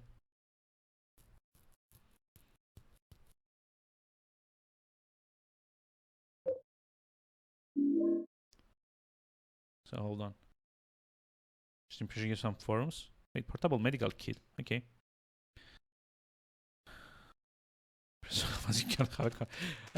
That's like a lot of people you can't actually have a conversation with online. That kind of sucks. It's like their way or the highway. I mean, I know the feeling. Like, I've definitely caught myself being a bit ass intense as well sometimes. Upper body's missing. Oh wait, it's like here. Huh. Here, Toluca Lake. So it says opposite where the lake and house meet, inside the hand holding onto the ground. Okay, so I think it's probably gonna be in here. And actually, based on the hint you get from the memo, I think we're gonna find whatever it is we're looking for here. By the way, it's like some dude's feet hanging up there. And we're gonna have to go to the apartment and stash it. Because I guess as soon as we dig up whatever it is we need to dig, it's not going to let us exit anymore. Can I use this here? Inside the hand, holding onto the ground. What is... Inside the hand, holding onto the ground.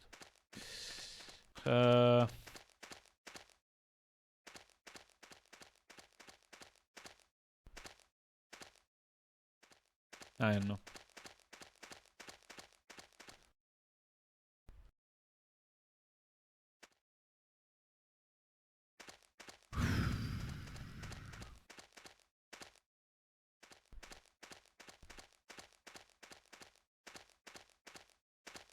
Hmm.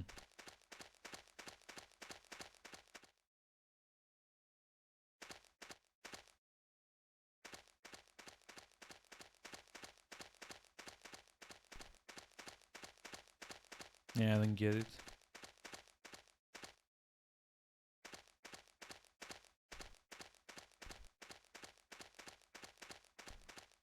I'm confused. It's like way too early. It's like an hour and a half into the game to be confused. I want to get your copy in December. Oh, yeah, I've actually, to be fair, I kind of like broke down and pre-ordered it on like the digital version. So, yeah. I said I wasn't gonna, but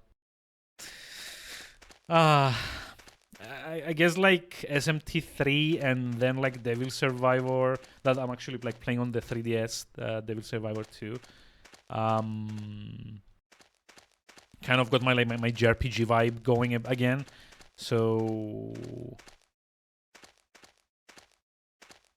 I kind of like ended up pre-ordering it on Switch, like on the eShop.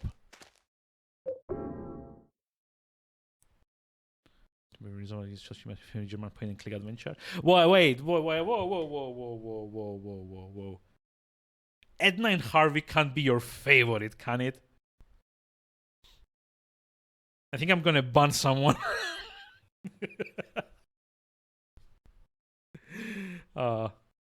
Okay, fine. But out of curiosity, though, what is your favorite point and click adventure, if you have one? Not German one specifically, because I guess like Lula. Nah, not even Lula. But I am curious. Or like what anyone else's favorite point and click is, actually. I like literally like the two genres I was like raised on was like adventure games and RPGs. Don't think you've played enough of them to even have a favorite. I mean, if you played more than two, then you like de facto have a favorite, like one that you prefer over the other. You just need to have played two to have an opinion.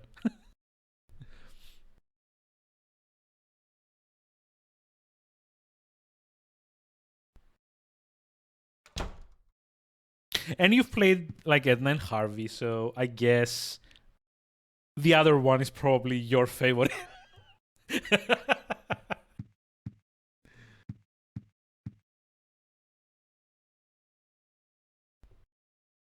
Never played any? Really?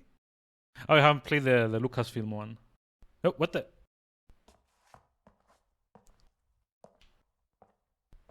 What the actual fuck guy? Jeez. Played a bit of Monkey Island. I mean, I don't know. Do you think you've played enough to form an opinion on whether you liked it or not? If so, then yeah. So let's see. Quest for Glory series count. I want to say yes, but I don't know. It kind of depends, you know? Because Quest for Glory games definitely have like an RPG element, especially if you play as like fighter. Because as a mage, like spells can also be used to solve puzzles. So in that sense, they're kind of, you know, inventory items. But yeah, I don't know. Like, yeah, I guess you would call Quest for Glory point and click games, but maybe not like pure point and click games, because they are also RPGs.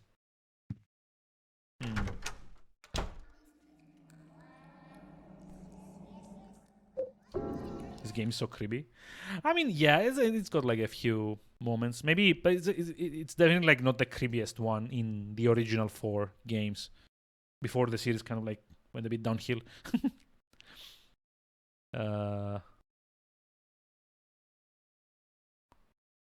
Oh, hey, Humongous Entertainment. That's like a name I haven't heard in like ages. Wow. Those were like the good times. I mean, but the Humongous Entertainment ones were kind of like more like for younger audiences, right?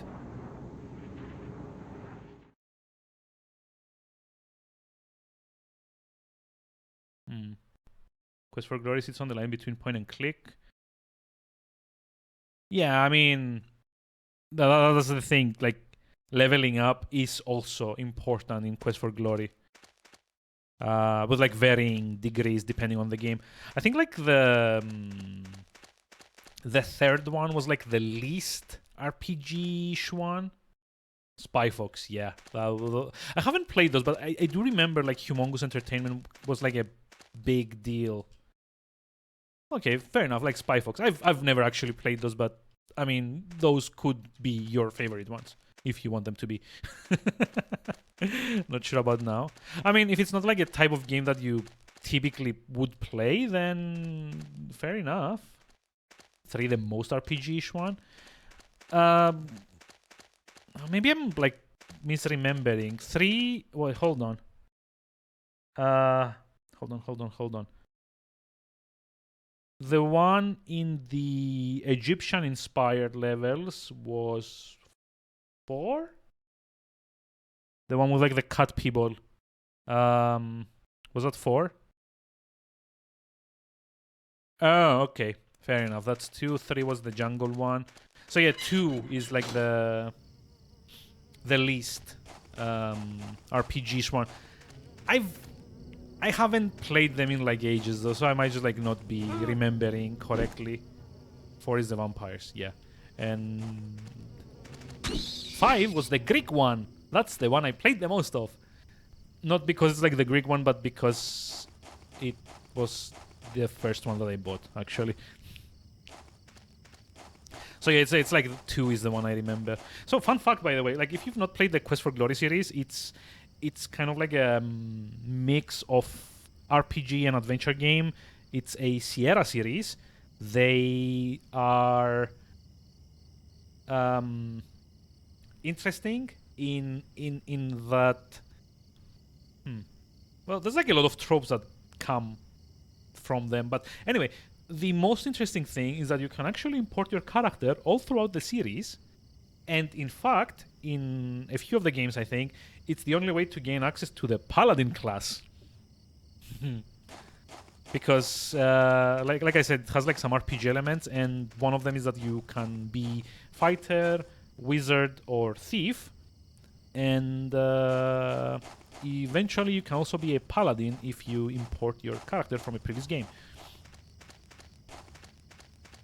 Actually, I'm not sure that you can import it into 5, but I'm pretty sure 1 through 4 you can actually do that. Can I use this here?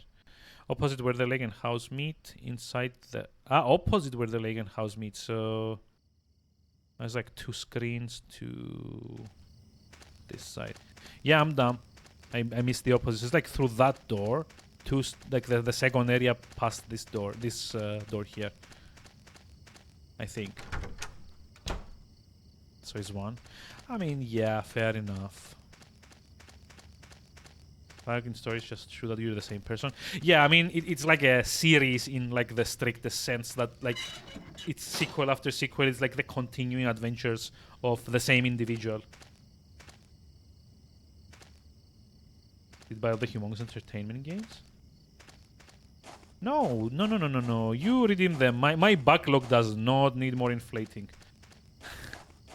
Also, yeah, what JLC is saying, like, he clearly has like more familiarity with the series than me.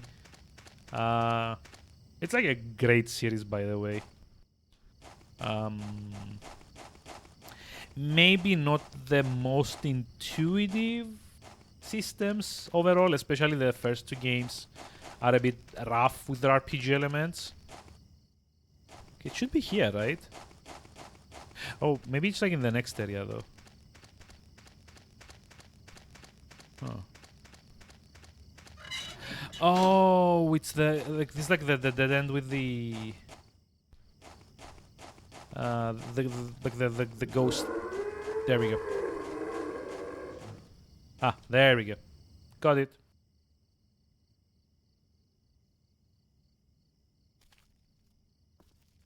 See, I was kind of dumb. I was forgetting about the whole opposite thing. But yeah, it's a series that I would probably stream throughout 1 through 5. The holder of this key will wander for eternity. So yeah, I assume that if we have this key, we can't actually exit through there, or we get like reset back to here.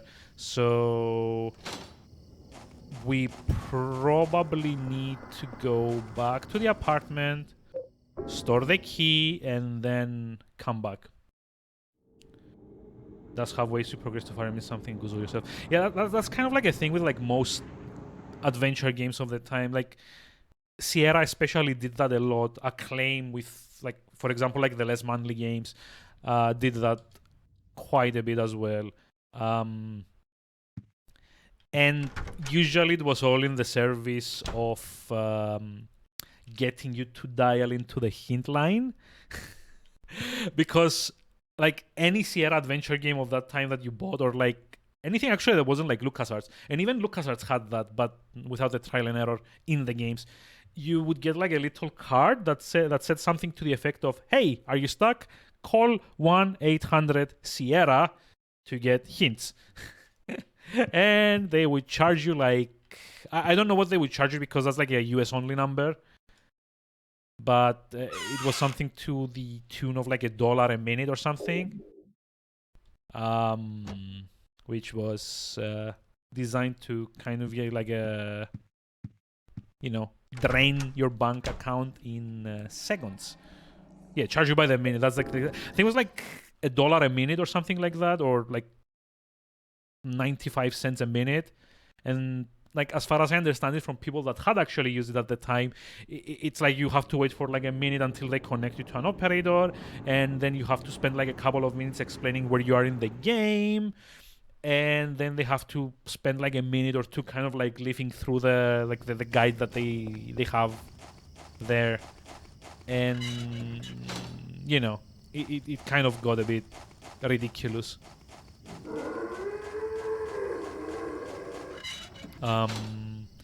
But yeah, there's like a definitely one of the features of like early adventure games, especially anything that wasn't Lucasfilm or LucasArts, because like the innovation and probably the reason that LucasArts was so popular at the time was because they had this design philosophy of, you don't get stuck, you figure things out and you move at your own pace, but you never get stuck, like especially by design.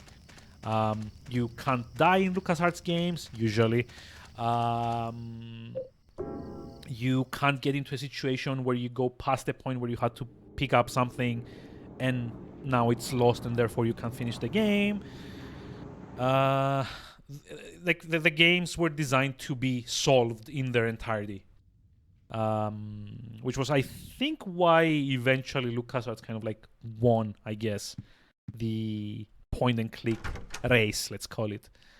Well, to my mind at least, I don't know, but like LucasArts went on for many years after Sierra kind of, I guess, got bought over by Vivendi, I want to say, because this is the kind of like what happened. They what was his name? Like, Roberta Williams was the wife. The husband was Ken Williams, I want to say. Yeah, Ken Williams kind of like got mixed, like as far as I've read like a post-mortem of it, he kind of like got mixed up with like some very ugly crowds, like venture capitalists and stuff like that, and they ended up buying over the company, and by that point it had shifted far away from adventure games into like SWAT, the continuation of the Police Quest series, They tried like a lot of one-offs that didn't really pan out. They started publishing games instead of making them. And by the end, I think they kind of like got folded into Vivendi. Which then I want to say got bought over.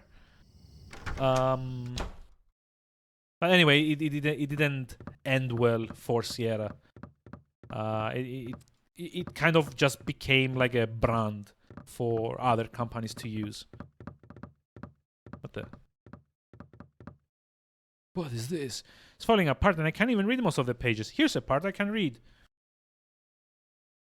Second sign, and God said, offer the blood of the 10 sinners and the white oil.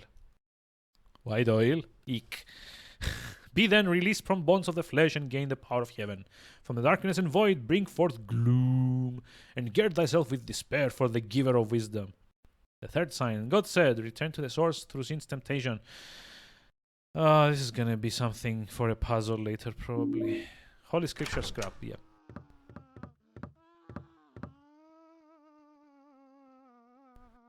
Do I actually want to go in there? There's like smoke coming out. There's like a baby probably like being burned alive or something. It's gonna be locked, I guess. The lock is broken. Yes. So literally we can do nothing but just like go get burned by fire baby, I guess. I don't know what's in there. There's a plate on the door. Source placard. Oh, it's like the temptation one. It's gonna be like, okay, someone's gonna be dying in there. It's gonna be like the guy with the stutter. Yep. Of course.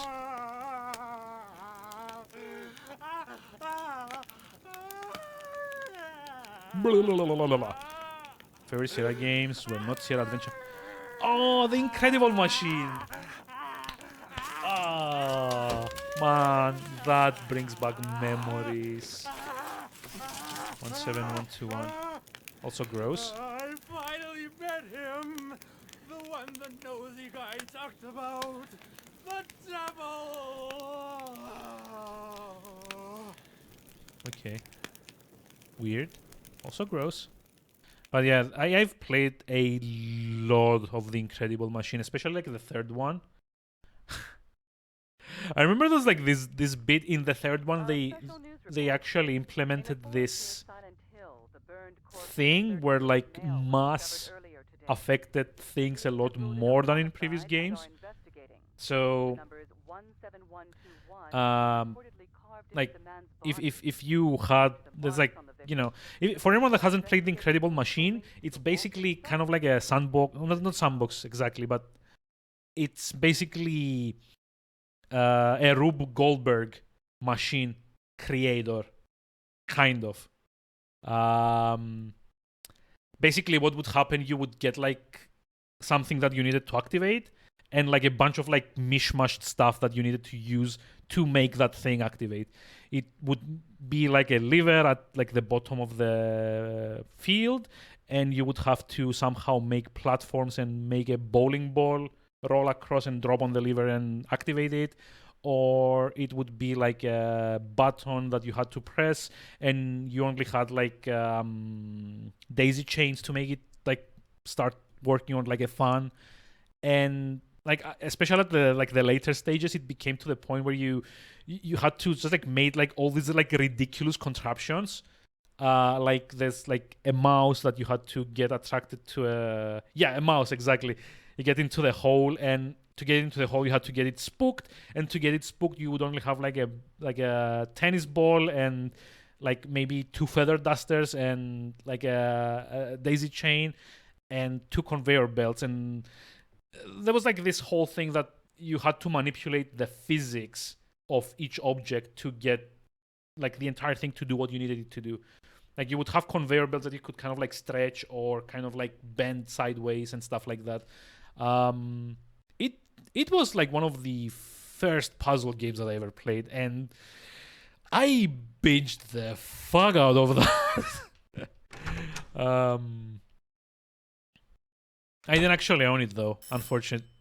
I didn't actually own it, unfortunately.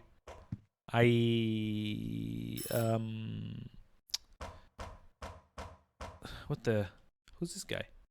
This is the superintendent. Are you in there, Henry?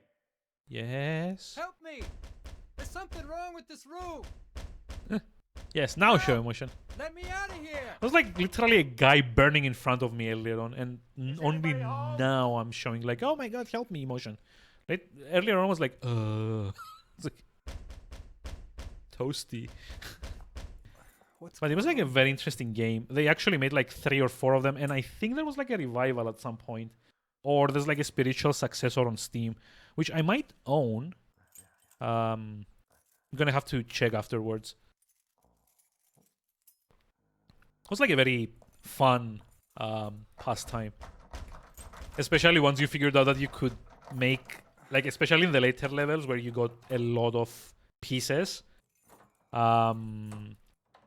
you could actually do some like very elaborate stuff, or you could try and like manipulate the physics to do something they weren't supposed to be doing, which again, it's kind of like a I heard something in there. fond memory. Also, if you note, every time someone dies, a bloody a bloody palm print appears on the wall behind there. It's the same one as back then. Oh no. Back when?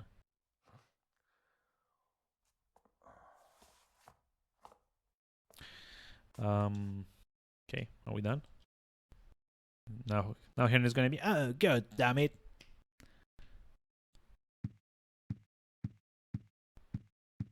Would you like to check here? But yeah, thank you for reminding me that. That is like a childhood memory, like very fond one. Like if anyone can track this game down nowadays, I would totally recommend it. If it's like just like playing casually, it's so good. Okay, did we peep enough to trigger the next bit?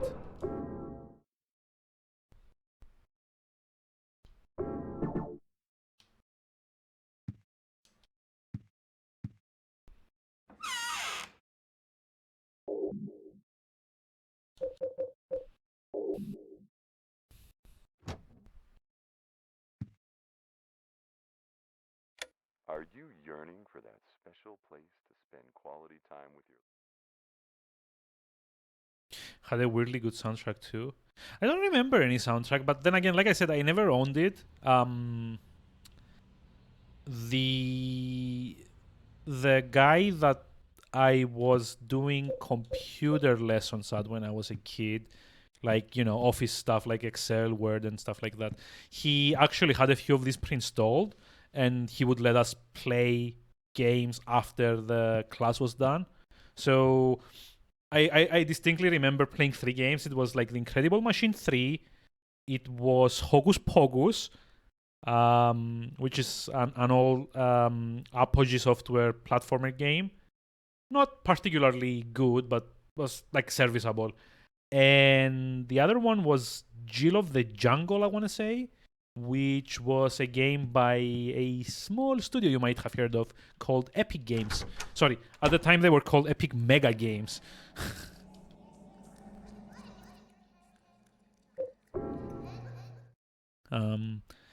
It's also where I got my very first CD game from, and it was the Journeyman project, Turbo, which was... so these guys had like a few of those like OEM like sample discs, and one of them was the Journeyman project. And because this guy didn't really play games, and I was kind of like very keen on games even back then, he was like, you seem like the person who would like this. Do you have a PC that can run it? I was like, yes, gimme. I still have it somewhere, actually.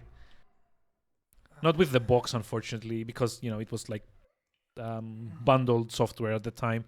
I think he got it with like a CD-ROM drive, because I was like when CD-ROM drives back in the day first started like becoming a thing, they would often come bundled with like CDs of, you know, either like a bunch of demos or like full games that were multimedia adventures.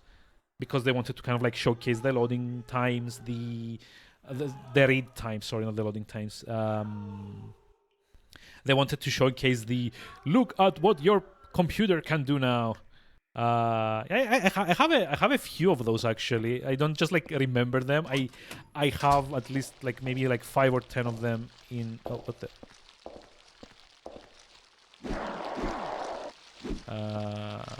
In like storage. Yeah, and with graphics card, but like the ones that came with like graphics card was like a little bit later. Because like there was like CD-ROM drives for like a couple of years, and then you started having 3D accelerated graphics like Voodoo, 3DFX, Riva. It was like the thing between 3DFX and Direct Draw, I guess, at first, and then Direct 3D. But anyway, the graphics cards were later just to showcase what the card itself could do. So it was usually just like games that were like very heavy on effects. Like I remember when I was in high school, my very first like proper graphics card wasn't like a shitty like ready-made PC one. Like the ready-made PC one, like the very first PC that I actually did get after like working for like a full summer to be able to afford it, by the way, was like a Pentium 2? No, Pentium 2 at like 400 megahertz with a packaged in was like the company was called Matrox, I want to say, and the card was like an S3. It was like a very shitty one. It could not do 3D almost like at all. And I very quickly became aware of that because I bought it for cheap and it was already outdated by the time I bought it. So the next summer, I kind of like got like good grades, and when I got asked like, what do you want to get? I want like a new graphics card. And I got like what was like at the time one of the best ones, like the Riva TNT 2. It had like 16 megabytes of RAM, and I was like, I can play 3D games now. And that one had come bundled with, I want to say the game was called Incoming, and it was kind of like a sci-fi shooter thing. Not a very good one, but it was very heavy on special effects. And that was kind of like why this got bundled with the graphics cards. It was just like to showcase what the card could actually do. Kill me. Wait, what? Okay, where are there like things on the ground? What the hell? Get me out. But yeah, like originally, like the CD-ROMs would come with like interactive, what was called like interactive movies, I guess, or like FMV games, because initially what they wanted to showcase was like we had just gone from like floppy disk drives, which had like 3.5 megabytes on them, into CDs that theoretically could fit up to 650 megabytes. So it's like 200 times the capacity. And the way most tech companies at the time took advantage of that was by stuffing as much footage as they could on ACD, or mist kind of only became a thing because it was one of the first games to take advantage of the increased capacity to stuff it with like pre-rendered graphics and like a bunch of music and footage. There's like a reason why original Myst has so many like Macromedia Fusion was the software package that they were using at the time. It's like a reason that it has like so many like mini clips of Atreus and like his sons, which is kind of like clips of their heads while they're like talking to you with like weird effects over them. It's because those were kind of like made to show, oh, like this shiny new thing that you got can play video now. Ooh. And Get me the hell out of here. no, it's like the guy that was trying to get. Oh, it's the superintendent, isn't it?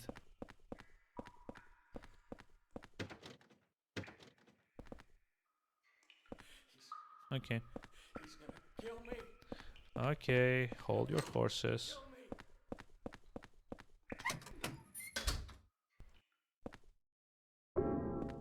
Yay, pistol bullets. Graffiti. It looks like a kid's writing. I'm being watched from the middle room. Okay. Oh yeah, it was like this is like a nice trip down memory lane. There's like a lot of those times there was like a lot of excitement that I don't really get anymore.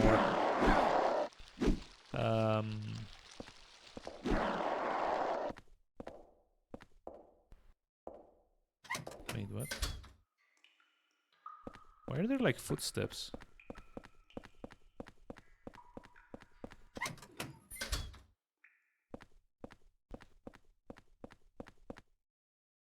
Sick of being watched. Huh.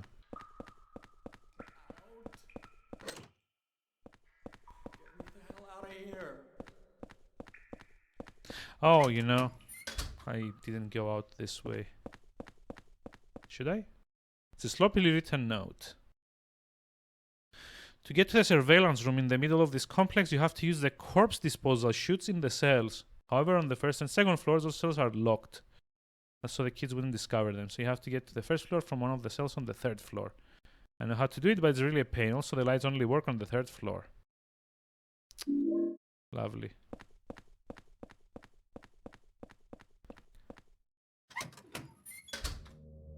Oh.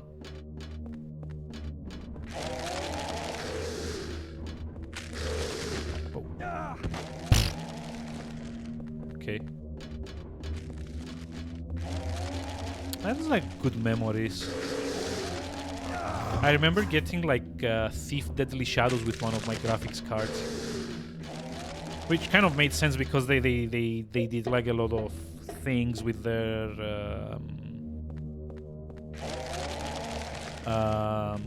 what's it called, like with like the shadows specifically.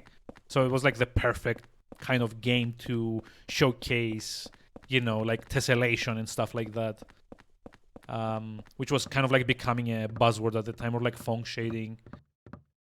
It's a key. Take the key. Yes. Water prison exit key. Key found in the water wheel room 2F basement. Up is carved into it. Wait, they have to read this? To turn on the lights in the third floor cells, turn this water wheel. Remember that the water must flow in the direction of the water wheel. Of course, you also have to open the sluice gate on the floor, on the roof. Oh, okay. Puzzles. Yay.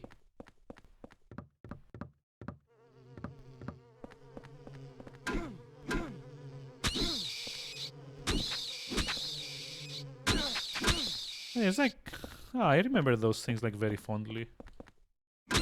Like, I actually remember that once I got my TNT2, I didn't really like enjoy incoming that much, but it's like basically just like a shooter with not like a lot of anything to do.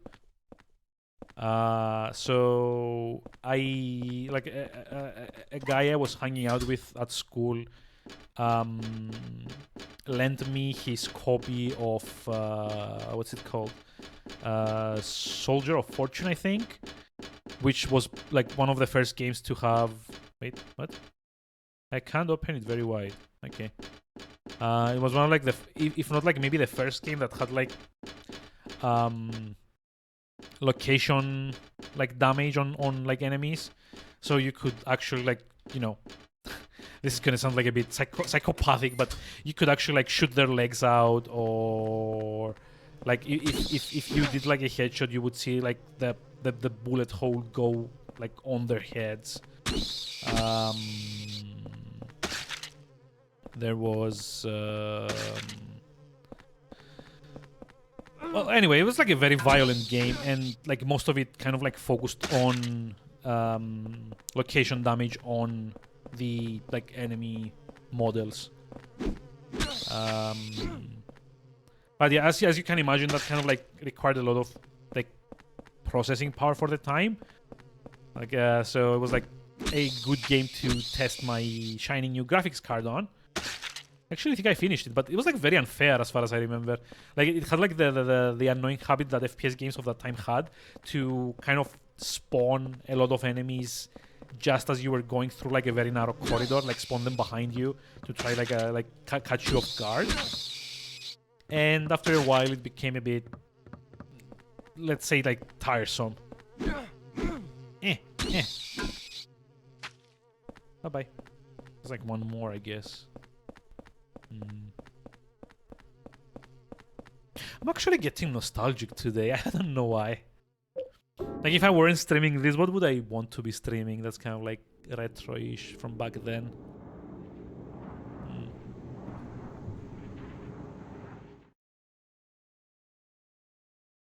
You know, I would probably be doing something like Soul River or maybe like Grim Fandango.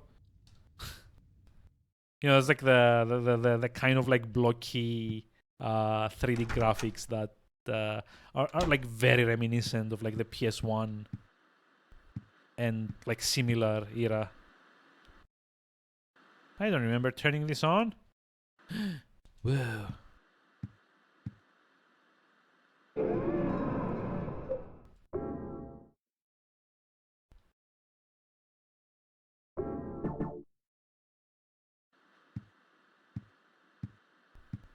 That's like another note. What the hell? Lately, I've been feeling like my life is in serious danger. I've been through a lot in my life, but I've never felt this kind of pure animal fear. In case something happens to me, I've decided to write down what I've learned from whoever you are that's living in the apartment now. I've been investigating the mass murder that took place 7 years ago, in which 10 people were killed in 10 days. They were killed in a variety of ways, but the one thing they had in common was that each corpse had the following numbers in order of their deaths carved into them.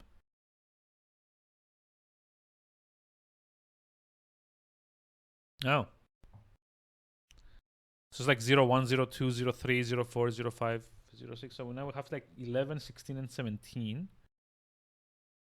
Huh. Okay. So this was like 12, 13, 14, and 15. Walter Sullivan. Uh-oh. Hey, is that like the Walter guy? Is like the guy that's trying to kill the superintendent? Yeah. Good times though. Kind of miss those days. Like I said, it seemed to me that we got like very excited about like everything back in the day. And yeah, I mean, like, I guess like with like, you know, a few years under your belt, you start getting a bit, you know, I want to say jaded, but like it's like harder to, you know, surprise someone after like, you know, they've been active in this hobby for like a few years. But yeah, I do miss the good old days. Seems to me like it held a lot more, let's see, like wonderment. Hold on. What's this? Wait, Saint Medallion can be equipped along with a weapon, anti-spirit effect while held, but will eventually break. Huh. Okay. So when it says anti-spirit, is it like I don't get damage, or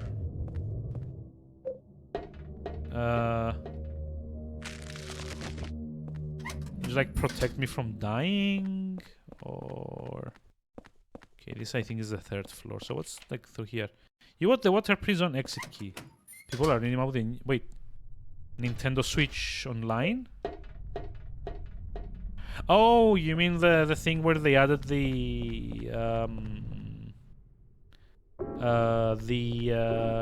Nintendo 64 and Genesis games? Yeah, I remember they were saying like you have to pay an additional fee to get access to those games. No one was going to buy it. I mean, honestly, it seems to be like the kind of thing that you maybe pay 1 month for just to like revisit a few, you know, classics and then forget it ever existed. With people whining about it. Like, what's like the main complaint? Is like the price, I guess. I assume like the price is the main problem. No? Lack of games? Because the selection is also a bit Eh?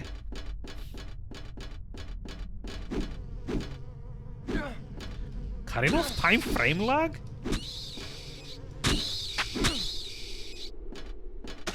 I mean... Eh? It's like a 25-year-old game at this point. Does it like really matter? But wait, bad multiplayer? Oh. I mean, I don't know.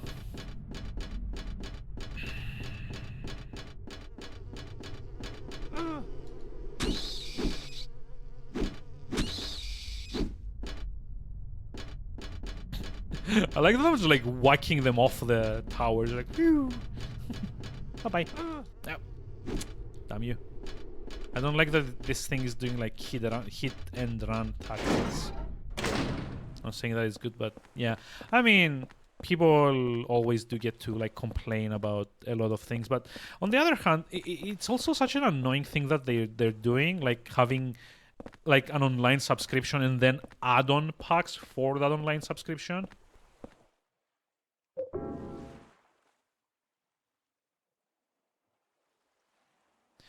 And you know, especially after the Wii U had such a comprehensive library of what's it called, like virtual console content. There's like close to like 200 or 300 games on that, I think. Like you could get like Wii stuff, you could get SNES, N64, NES, Game Boy Advance. Actually, like a few years ago, like I do own a Switch, a Wii U as well, and like a few years ago, I ended up like buying the like the Golden Sun games on there. So you know those are like stuff that I would probably stream at some point. Yeah, you did. Smash. You wanted the wait. There's like a DLC tied to that? What? I didn't know that. I thought it was just like the N64/Genesis stuff. Oh my god.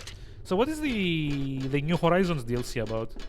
I mean, I haven't played that game in months, but I don't know. Maybe that's like a good excuse to actually get back into it.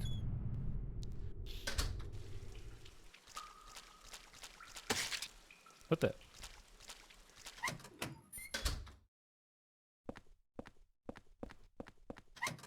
Can make holiday homes for the residents. Huh.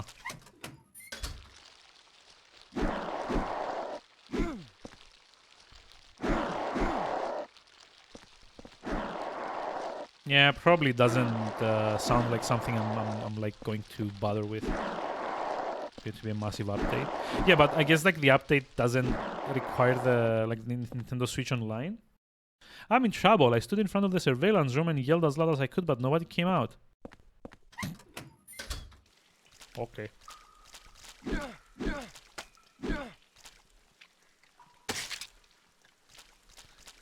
Why are there like leeches in here? Oh, what? What was that? There's like a thing out there. Uh-oh. Oh, lovely. Okay. This looks like fun.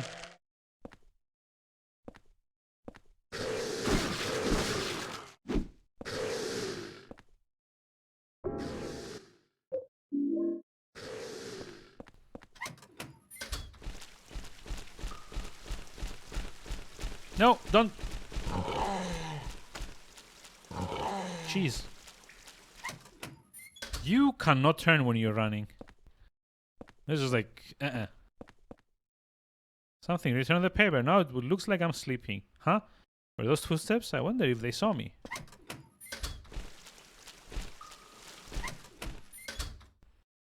There's like another hole. Oh no.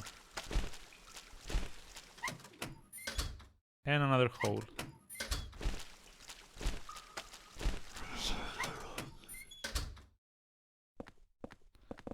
And a bunch of books.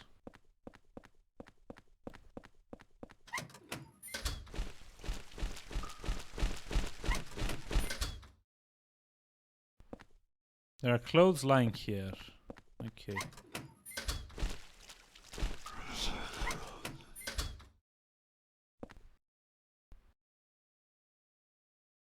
We had beef stew yesterday in the cafeteria. I heard there's a death chamber behind the kitchen and they take meat straight from the dead people and cook it. That really scared me.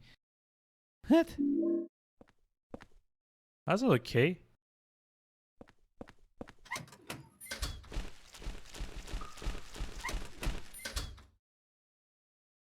Don't get the appeal of Animal Crossing. Get Harvestman and Stardew, farming and decorating. I mean, there is farming, but yeah, it's like, you know, yes, there's like the decorating, I guess. There's,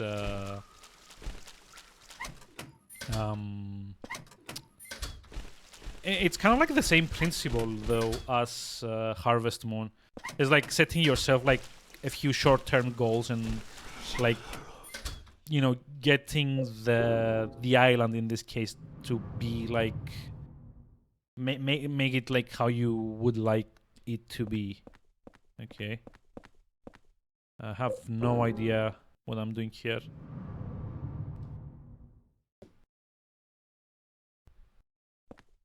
Ah, damn it. Okay, I'm sick of being watched. Okay, so there was one more here. The lock is broken. Okay, so I think this is like the room we need to get to.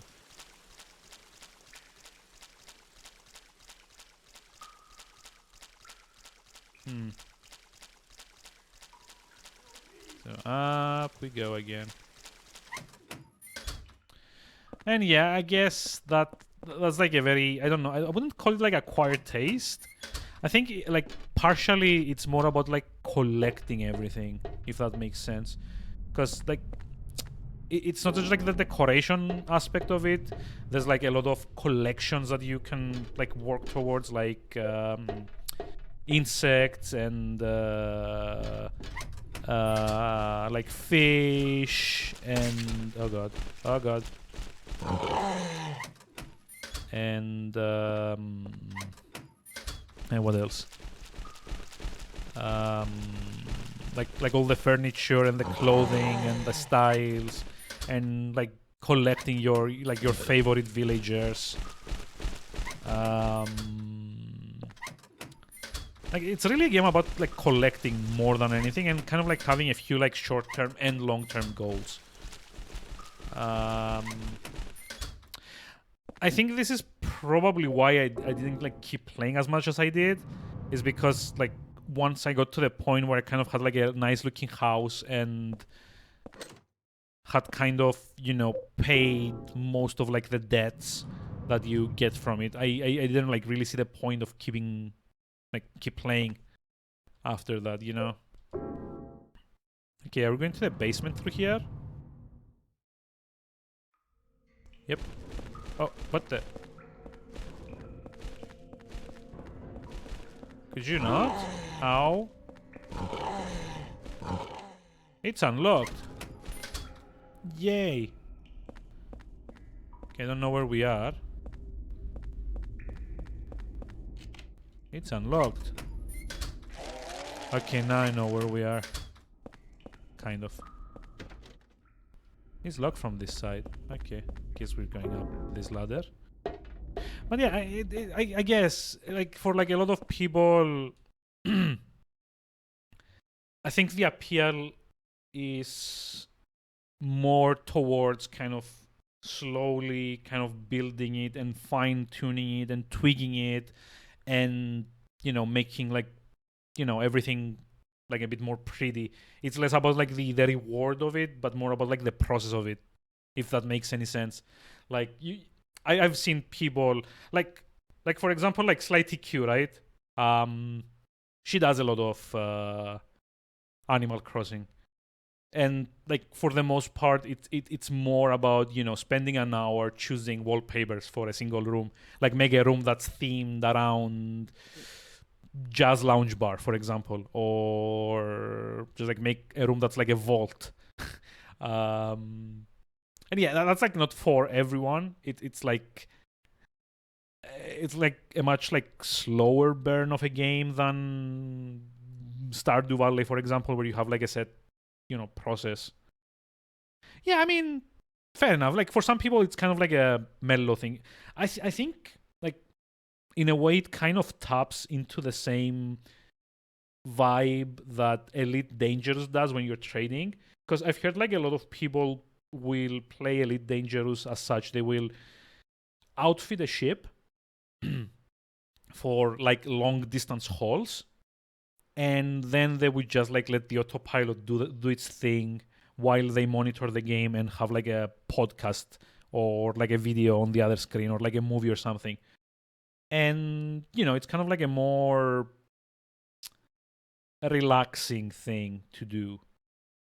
It's not like adrenaline packed or anything. It's kind of like, you know, just getting little things done, getting like that sense of accomplishment, getting something short term and long term to do. Like the short term would be just like do a trade route. The long term would be just like buy a new ship to be able to go even farther. And you know, I think it's that kind of player that like Animal Crossing is generally geared towards. I don't know if that makes sense. I'm like very bad at explaining certain things.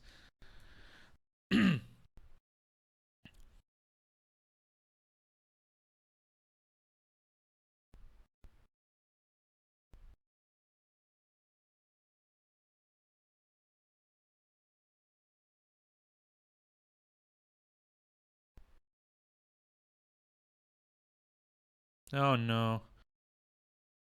Since each floor of this building can be rotated independently. God damn it.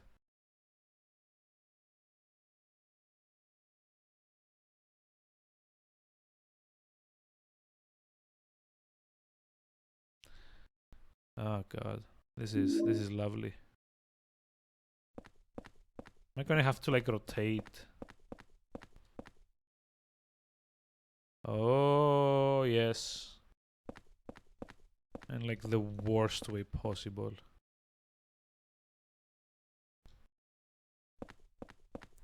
So I'm looking at the first floor here. That's like the floor with what's his name? That's like the floor with like the superintendent, intendant. I guess so. He should be here. Yeah. Get me out. So from the exit, it's like 1, 2. We need the bloody beds. It's okay. There's like 3 doors. Counterclockwise.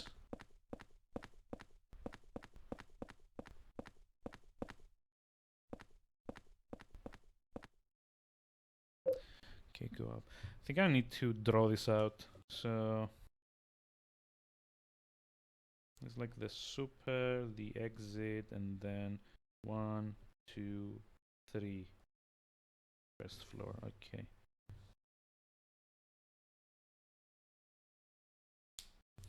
I'm actually doing it. Oh yeah, you can't actually see it. Damn it. As the lights. The lights! No! There's a document here. To keep a close eye on the kids, it's important to keep the cells well lit. The lights on the 3rd floor were originally bought as searchlights. As a precaution against a blackout, they were set up to run a private generator, this hydroelectric generator in the basement, to light up the 1st and 2nd floors. Use the corpse disposal chutes. Since each floor of this building can be rotated, you can light up any of the cells by matching up the holes. Repeating this periodically is an effective way to keep the kills fearful and well behaved. P.S. If you turn the handle in the middle of this room, you can easily rotate the cells. You can't rotate the 1st floor. So align the 2nd and 3rd floor with the 1st floor cell that has a bloodstained bed. By the way, if you use the peephole in this room, it's easy to make sure you're doing it right. Give it a try. Also, please don't forget to open the sluice gate on the roof. Wow. So, hold on. Maybe we need to use the ladder as reference? Let's like go down. Hold on. So from the ladder, the bloody... Hold on. From the ladder, the bloody bed is over that way.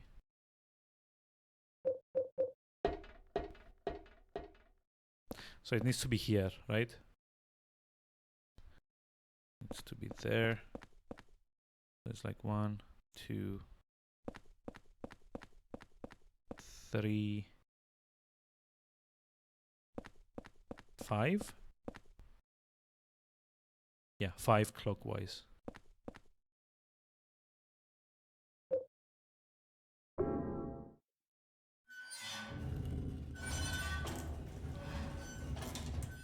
Hmm.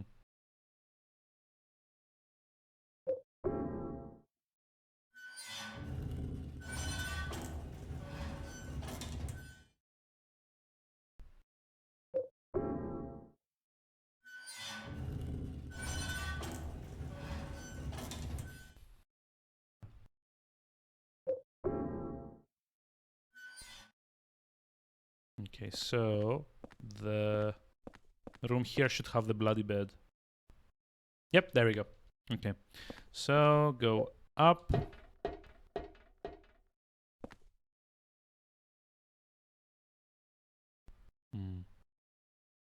Secret number for getting through the door in Bug of Kitchen this month is 0302. Thank you for your cooperation. So, where's the bloody bed on this side? Now, it should be on this. What the fuck? No. So it's like 1 to the left, 2 to the left, 3 to the left, 4 to the left.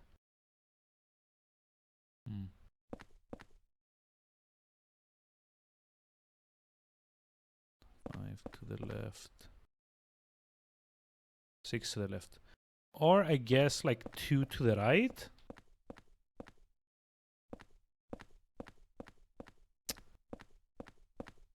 Come on.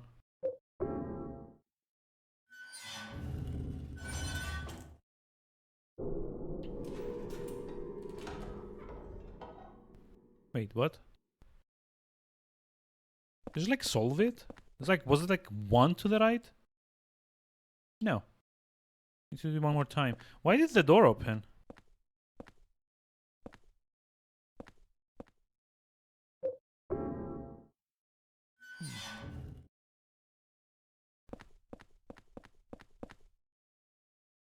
There we go.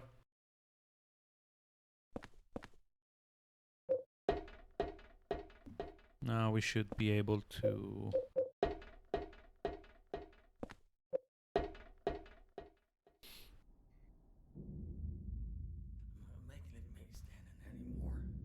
What? How did he make it all the way down to here? Make me stay in there. God, please. Let me out of here. So I didn't die in here. Make me stay in there, Walter. Walter, I'm telling you, walk away.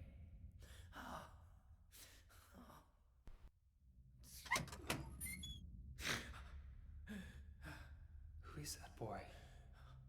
And who are you? His name's Walter. Walter Sullivan. I used to work at the orphanage watching the kids. Oh yeah, by the way, I totally forgot to mention what my favorite point-and-click adventure game is. Holy scriptures. It was actually the center of their religion. And that kid Walter, he was really into that mumbo jumbo. It's like kind of like a hard question because there's like a lot that I actually enjoyed a lot. It's probably between The Dig and Curse of Monkey Island, probably. But I... What the... Oh. Nope.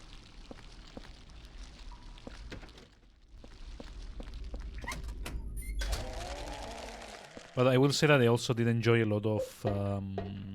what's it called? Damn. I forget what it's called. Shit. I'm thinking of Gabriel Knight, but that's not it. It's... God. It's like Broken Sword 2. I enjoyed a lot of that as well. Especially Broken Sword 2 was like one of my favorites. Uh-oh. Oh wait, this isn't like the bloody bed thing. Here? Nope.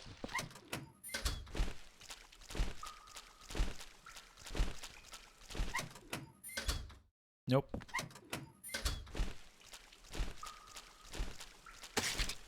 No. Don't. There's like a giant two-headed baby chasing you. Stop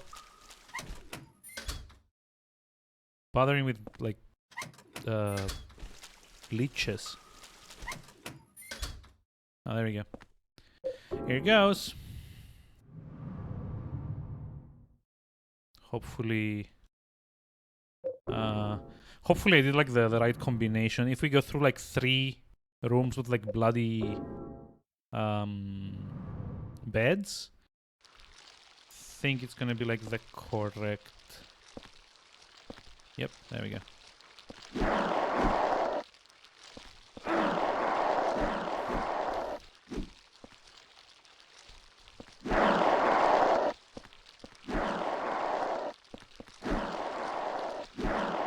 Okay, let's see. So what do we do here?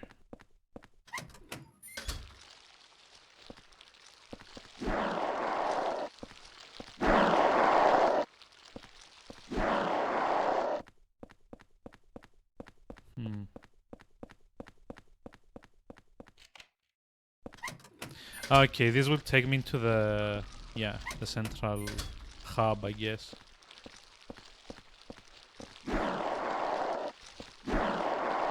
And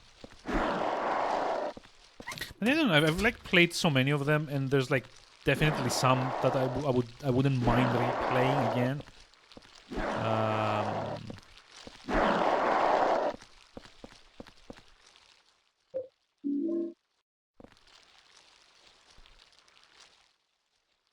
So what was it, like 0302, right?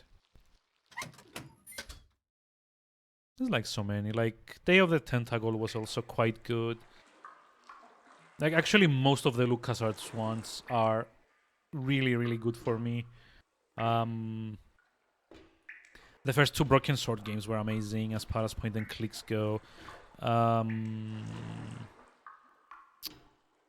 What else? I'm trying to remember like non-LucasArts ones that I enjoyed.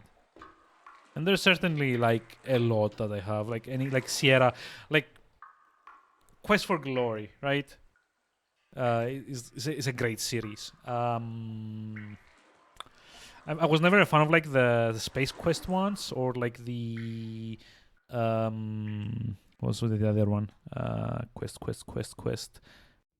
King's Quest or King's Quest. I never really liked the Larry ones either, to be honest. I'm trying to remember. Like, most of my childhood was kind of like dominated by like LucasArts point and clicks. Yeah, Zack McCracken was also nice. Yeah. Also, yeah, Maniac Mansion. Although Maniac Mansion I never managed to finish because like I always like got like my like all of the kids kind of like trapped by either like Edna or what's his name, like the doctor. I was never like very good at it.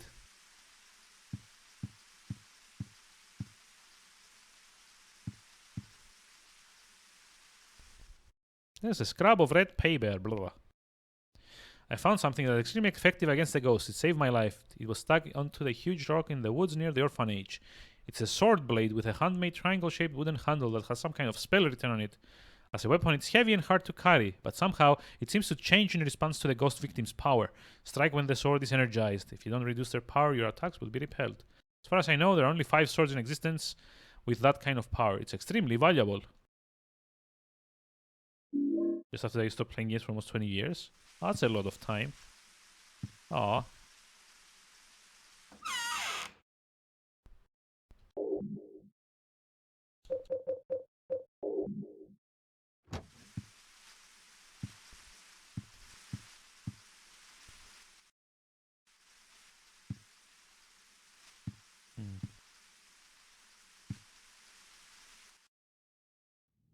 I'm stuck now. There's like definitely a few adventure games that weren't like LucasArts, but it's like just like I said, like most of my childhood was just, you know, LucasArts oriented.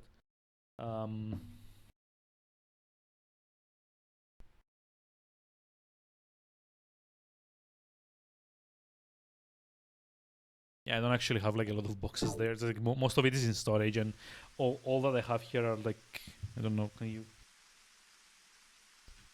you actually like see? It's like mostly like RPGs. There's like that shelf is like, aside from like Mech Warrior, Mech Commander 2, it's like all interplay RPGs. There's like Baldur's Gate and like Planescape and Fallout, Black Isle, Interplay, that kind of stuff. Had no interesting games for the university. I mean, yeah, I still played a lot during university. So, what the hell? Blood! It's stained with blood. It smells horrible, just like that water-filled room under the cylindrical prison.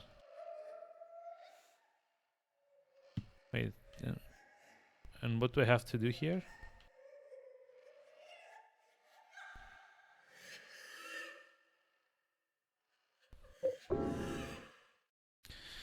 Fuck it, let's go in again. Console were expensive, computers weren't good. Yeah, I did like most of my gaming on like laptops, and to be fair, it was like mostly like retro stuff and emulation. So yeah, I wasn't actually playing anything recent either. What?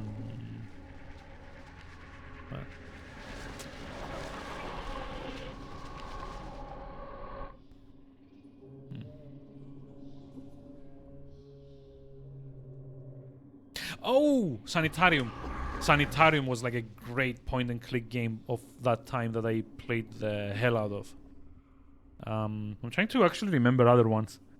Like, damn, there were like a lot, but I just can't just like click now.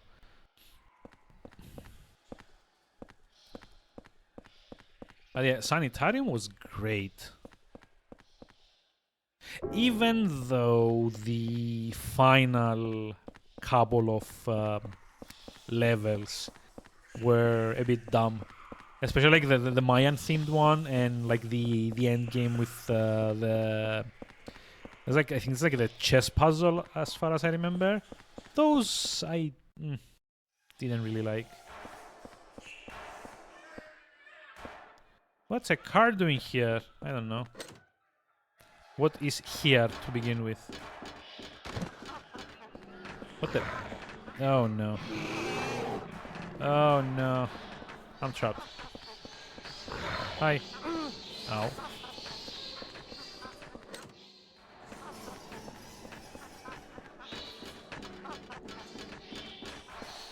Actually, before I do anything, is there something that I missed up here?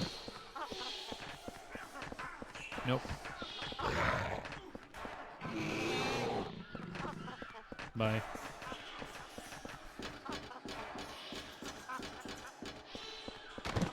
What the? So it can actually like follow me from floor to floor. Jeez. South Ashfield. Oh, is this like the hotel?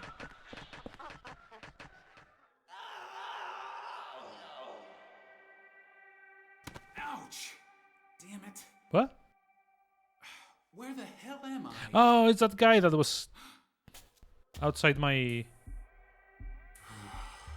a real person. You're a real boy.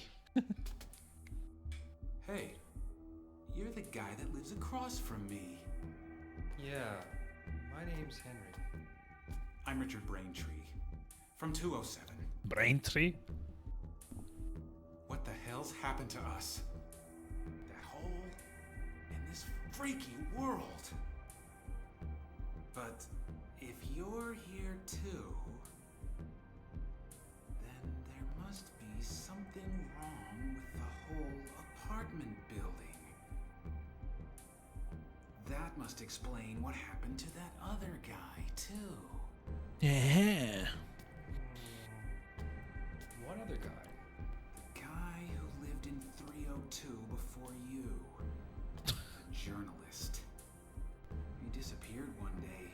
Why is he like pinching his nose? Crazy towards the end. Shut himself up in his room and Also, what the hell is up with that tie? Anyway, I'm getting the hell out of here. You should too, if you know what's good for you. Wait. Watch out for that kid.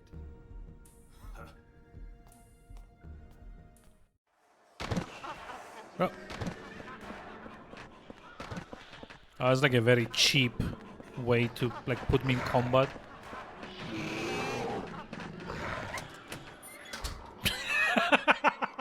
They just like run past him. Oh wow. That was so dumb. Hilarious but dumb.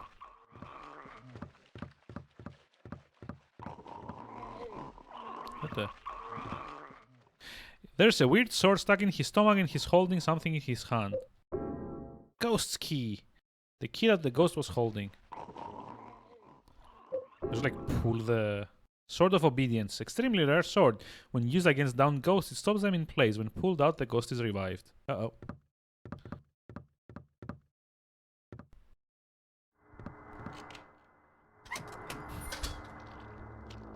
Sorry. Do you want your sword back? Oh, so now he's just like gonna like stalk me and like chase after me or something? Oh god. Lovely. And he's like a fast one. He's like a lot faster than the other ones. What the hell? No. No. Really? Rude.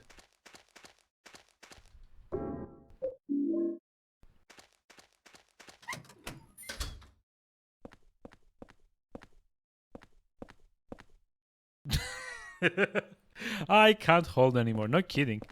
I just like go store a few things, like all these bullets that I'm not using. See, I guess the game was expecting that I would be shooting my way through it instead of just like running laps around the enemies. And like presumably at some point it's gonna get to well, the point where you're like no longer able to do that. At least not like as efficiently. A big believer that every game should have a flamethrower. I mean, I don't know about flamethrowers. I would like much rather like rocket launchers or something. How's it going with room 302? Well, I just tried to open it up, but it looks like something's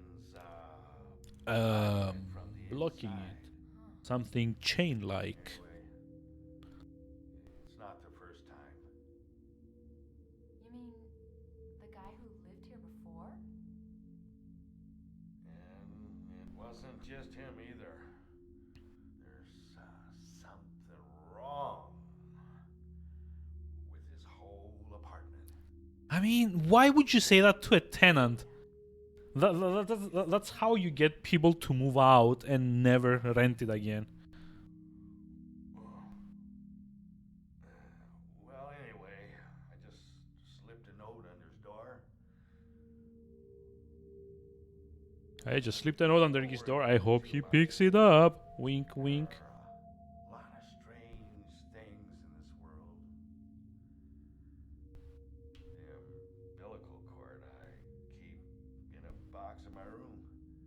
The what now? Lately it's started to smell terrible. Huh?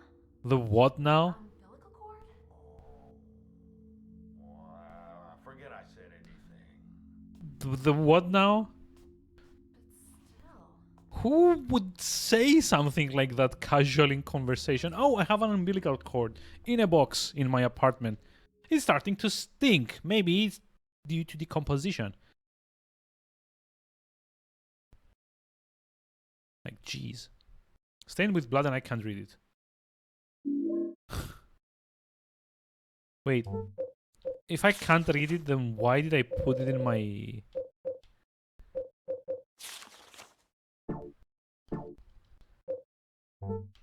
Is there gonna be like a time where I will be able to read it?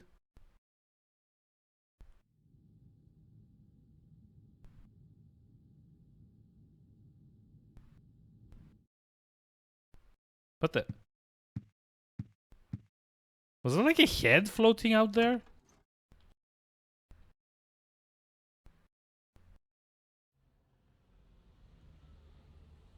Like, did anyone else see like a head floating up through the... What?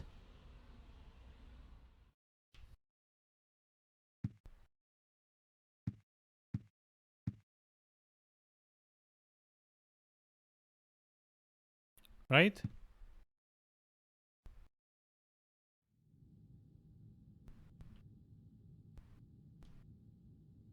If I just like turn fast enough. There we go, see?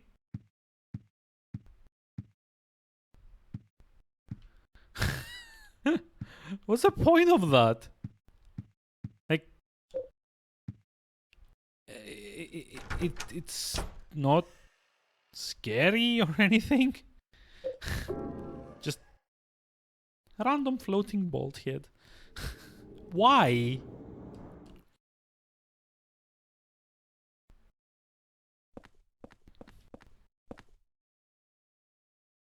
Five iron. Hey.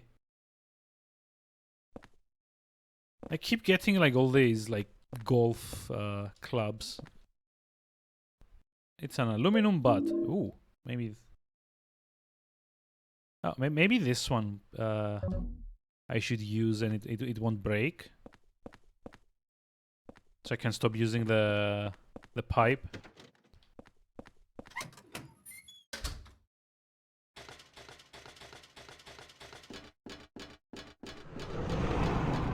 Oh. Here comes the ghost, I guess.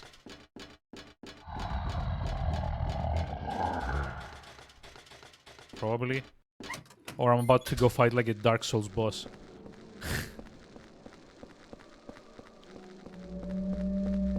No, not the dogs.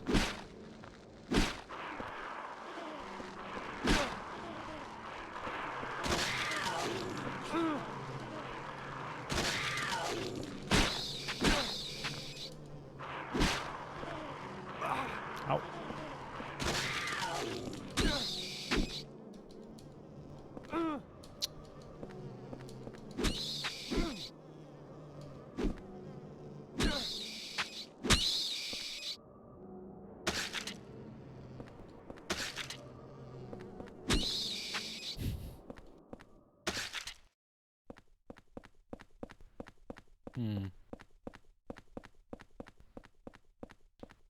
A pet shop. It was like appears to be a haunted pet shop actually. What the? Oh, hello. What's this?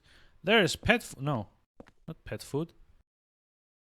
It's enough cat food for an army of cats. You haven't found keys. Albert's sports keys. Oh, it's for that other door. Okay, so that's it.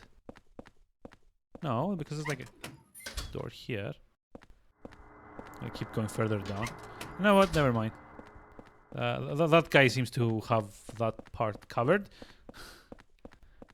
I will meanwhile go back up where there aren't any ghosts.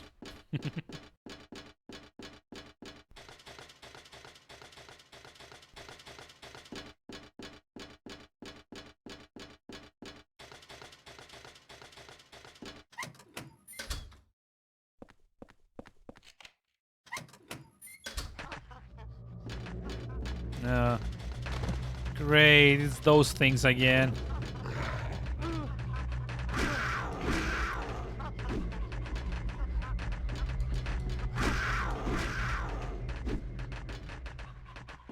I mean, I guess these things are okay to kill because technically it's only the ghosts that won't stay down. Probably. And we go.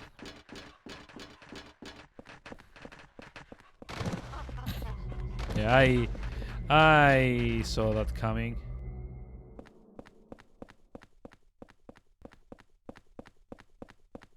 Oh wait, this is the... That's like the alleyway at like the bottom of the... Oh, cutscene. Oh.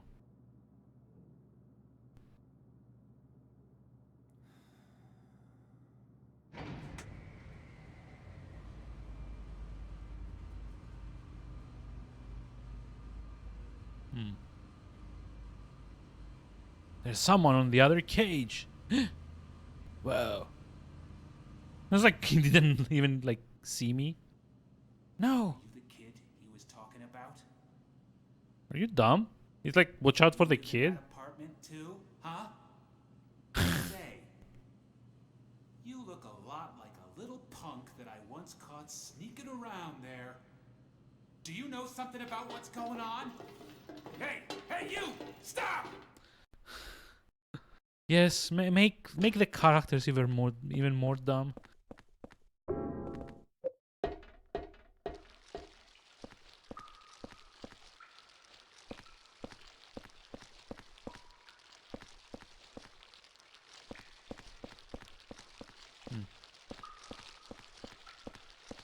Okay, there's like something past there.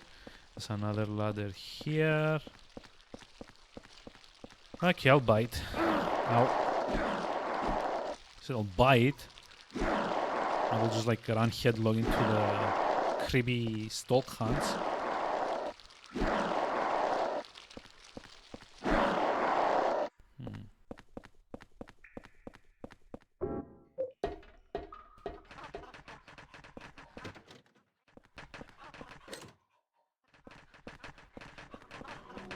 Oh joy, more of these. You know what? Skip. Skip the dogs too, while we're at it. Skip everything. Hi. There's like so many of them. Am I supposed to just like kill everything? I'm gonna have to if I have to come back this way, right? Oh no, not a big fan. Like, honestly, at this point, I'm just randomly running around. I have no clue where I'm meant to be going. Like, was I supposed to take the other ladder to go up in the like basement area? There's like a couple of doors I ran past in the bit with like all the dogs and monkeys, I guess. I don't know, were they like monkeys? They kind of like sound like monkeys. The log is broken. The log is broken. Wooden crates. Okay. It's a rusty axe. Yay. Little short but powerful and easy to handle. I was like getting like a lot of weapons, aren't I? Huh. The boss said that the number this time is the last 4 digits of this store's phone number, but the phone number is written right there on the sign on the roof. Anybody could see it from South Ashfield Street. Is that really okay? Ugh. Fine. Let me go back and see the phone number.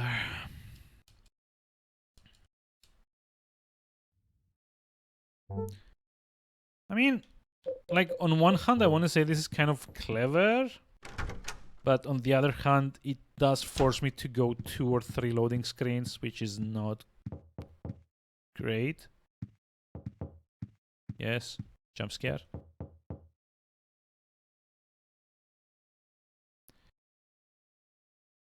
Better check on your neighbor soon. Yep.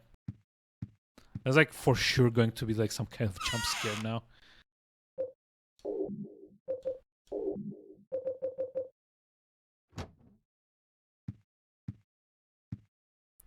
Look, there's like floating heads. It's not even like an Easter egg anymore.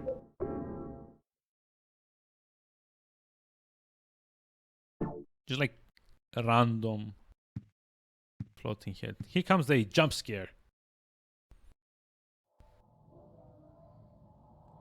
Or not?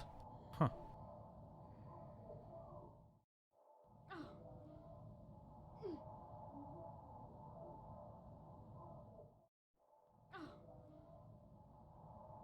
What?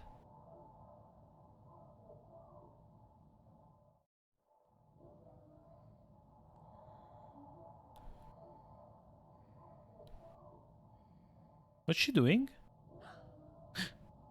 Oh wait, is she watching like a horror movie or something?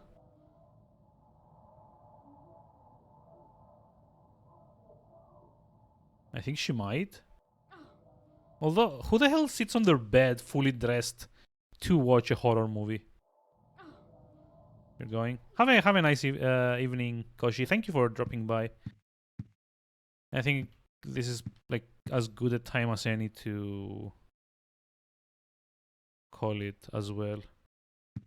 Yeah, there's like a... Huh.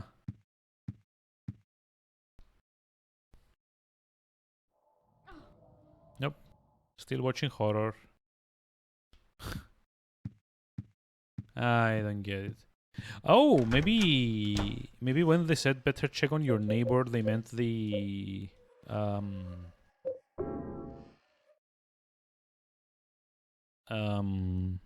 like the guy with the revolver in like building world. Oh, god damn it! I forgot to check the phone number.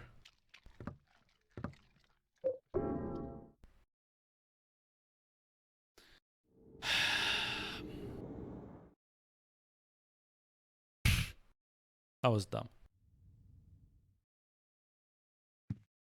I guess we can check it from here.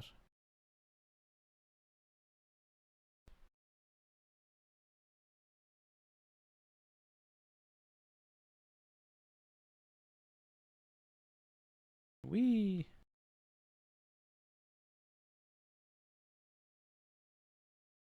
Come on. Okay, Hotel South Ashfield. Loading screens, yeah.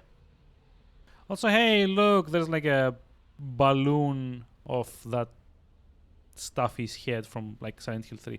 So, okay, Bar Southfield 3750. Hey, Billy the Kid. Hi, how's it going? Also, Marcus. How are we doing today? Also, yeah, loading screens. Like, I haven't got this installed on an SSD. I don't know why it's taking so long to load.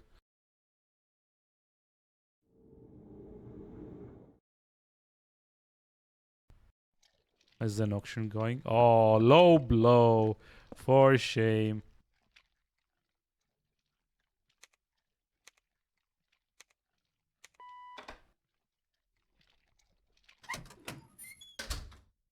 Wait, this has a... Yeah, this is like on GOG. You can actually buy it there for like €7. This is like the PC version that I'm playing at the moment. Since, you know, it actually has like, you know, resolution options and stuff like that. you could I mean, this had a PC version from back in the day. Like when I said that I played it when it came out, that was the PC version in 2005, which I then lent out to someone and they never returned it to me. It's kind of like MGS1. Like there was like a PC. What? Okay. There was like a PC port, but like not a lot of people knew about it because I think in both cases it wasn't like the actual company that did the, you know, the porting. Like both MGS1 and this were handled by like a different studio, with, as far as I know, very little input from actual like Konami. So yeah. You could get both on GOG, by the way, if you so wanted to. Just gaming and seeing who's playing Silent Hill games. Yeah, I'd say it's like I'm doing like a retro thingy. You can type !YOR in chat to see more about it. And I kind of like thought this would be like a good one to kind of like bookend it. This is like the last one I'm gonna be doing on like horror games. Probably not gonna finish it though. It's a bit rough. Although I'm gonna say it does like the fixed camera angle thing a lot better than what's this? 207 from my apartment building. Remove the plate, yes. Go in before we get hit. End of world. Yay! Yeah, he dead.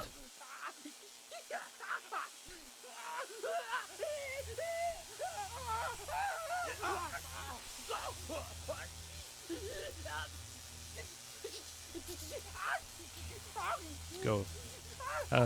That's nice. It's like a random kid just like standing there.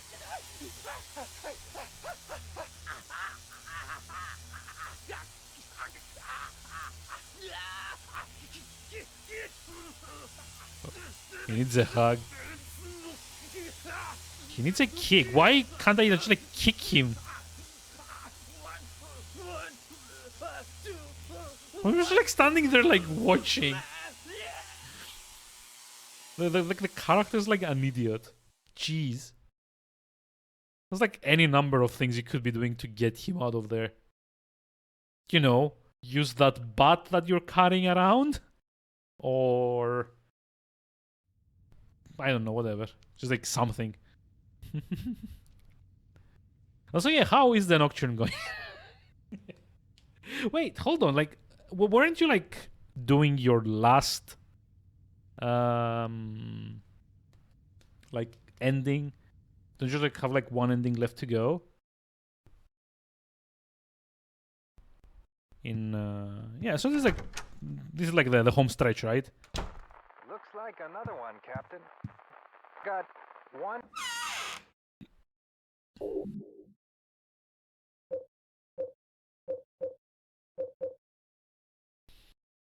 Hmm. 121 on his head. It's just like that case from 10 years ago. Yeah. Yeah, that Walter Sullivan case. Actually, I don't know why I'm keeping these as well. They're just like skipping around all the ghosts. Just like gonna save it here, and if I need to just like come back and get it. Yeah, but even so.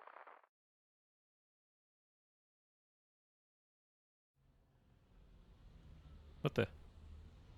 There's a man in 207 pointing his finger. He's pointing at room 303. Eileen's room? Oh no, the lady I've been peeping at. Oh, what will I do? Quick. Wait, Musubi is the hold on, Musubi is like the ladies one, right? What's her name? Musubi is like the path of strength, I think. Wait, was that like Yotsuba? No. I don't remember.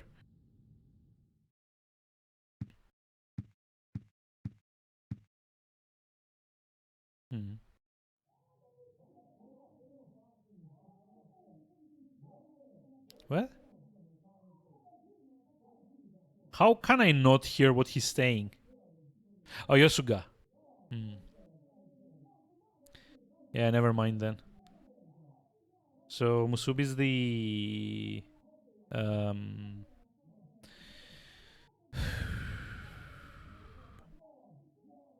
Musubi is the oh god. There's like three of them. It's like I don't remember their names. It's like always like the annoying lady like might makes right. There's the your other friend, the merge everything into like whatever. I don't remember. And there's like the annoying dude, the return to nothingness guy.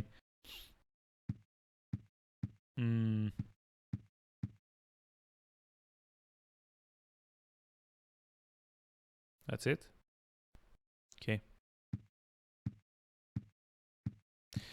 Oh well, let's go. Actually, Should I keep going, or maybe it's like a good time now to just like save? Isamu, yeah. The totally your friend and totally not annoying idiot kind of thing. Oof. Actually, I do want to check something out because I think, yeah, I think this is the part where you start like redoing all the worlds.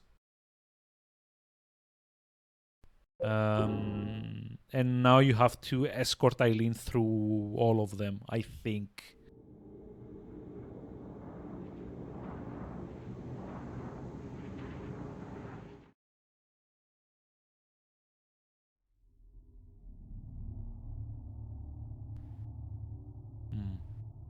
Or maybe it's not this one yet.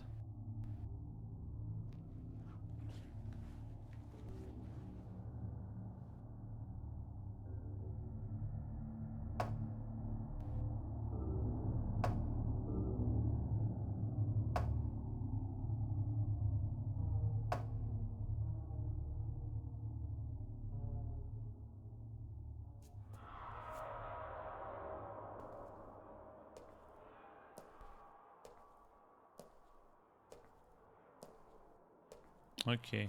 Yeah, this is Walter, I think.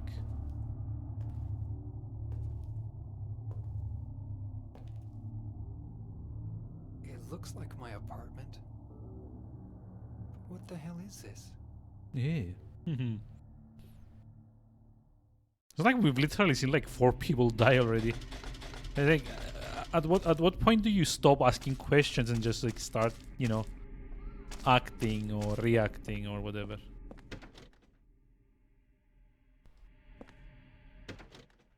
Can't you like pick up the scrap of paper? Jeez.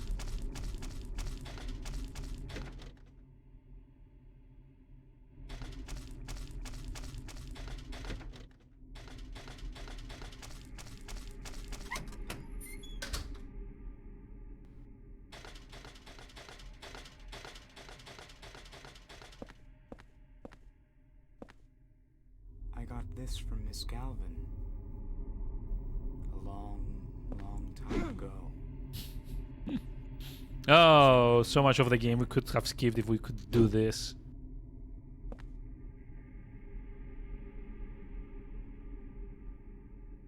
She looked so happy, holding her mother's hand.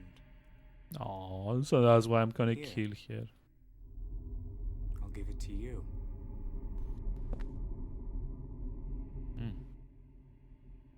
Take the shabby doll.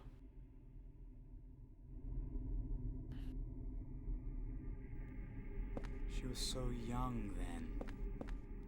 So happy with life. Just holding on to her mother's hand.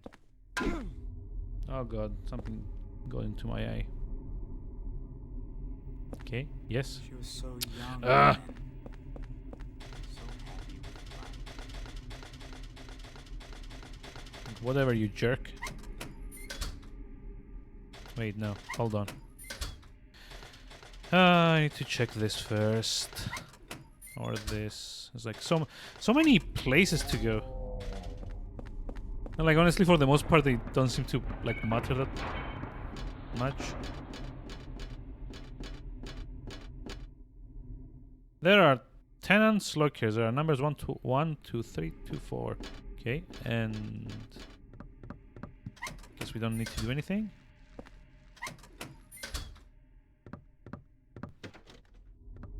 So yeah, okay, all these are like corridors, right? This is like the exit that probably won't open, yeah. So, do I just like start from like bottom and just like try to like explore everything? Superintendent's room. I guess this is gonna be important a bit later. It's locked. How about this? It's locked. That's a lot of garbage. Yep.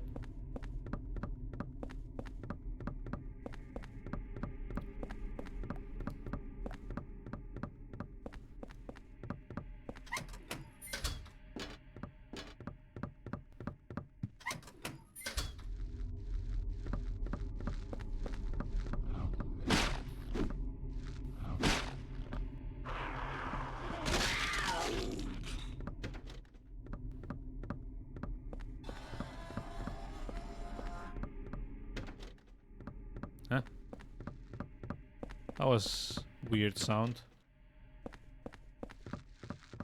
Hi, doggy. Bye, doggy.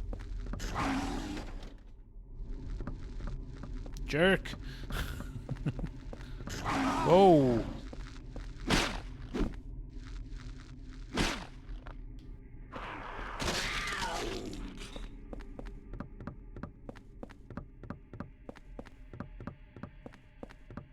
I don't get why they do that noise though, because like to me it sounds less like, you know, horror, a monster dying, and it reminds me a lot of that jaguar sound from the beginning of Pitfall, and also like the final boss, I guess. But you know, and that's like Pitfall the 16-bit one, Pitfall the Mayan Adventure, not like the Atari one. Oh, great. There's this guy. Again. Freaking ghosts, dude. I was like, leave me alone.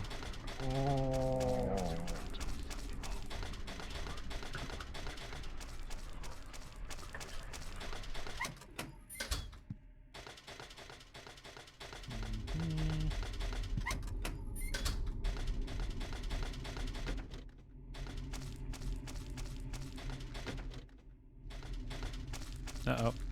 No, more dogs. Curses. Just...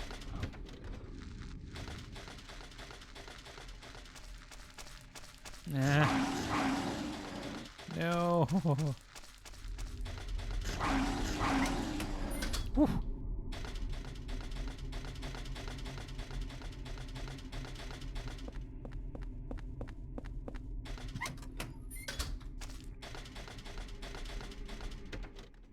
Oh wait, no, this is the side with our apartment. So I want to check like this side, I guess? No.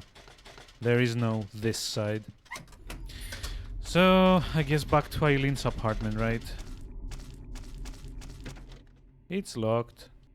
Aw.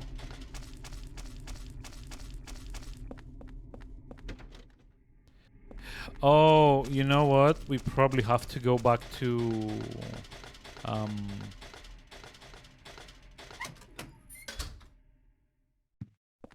Or not? Huh.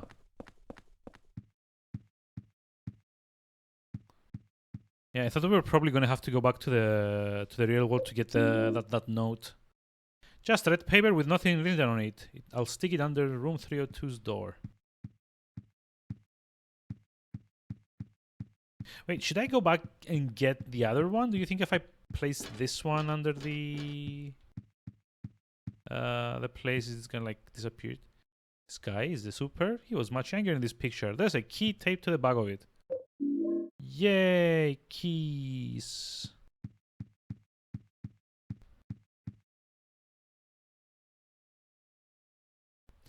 Teaching despair, wish house. God.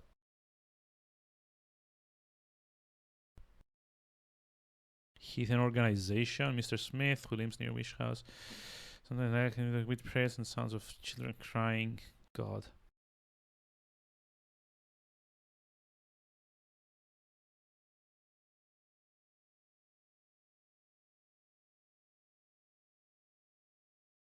Round concrete tower. Is that like the prison that we were in? Like how fucked up is like the cult in this game that they could actually build like a death tower in Silent Hill. Okay, 106. Never actually played the Silent Hill game. Main Cheryl as a survivor, Pyramid Head as a survivor killer. Well, I mean, I don't know how representative of the experience those are, to be honest. Oh. The ghost. There's gonna be a ghost here now. I just like put it under here.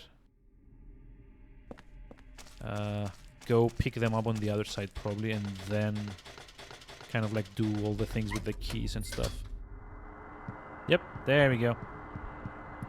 Here's Johnny, or like whoever that is. It's like random ghost is random though.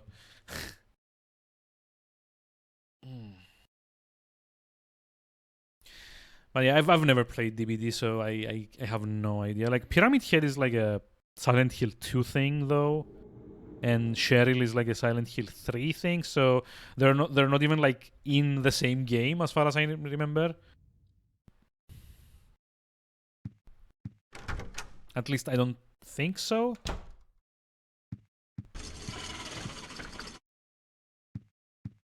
What the?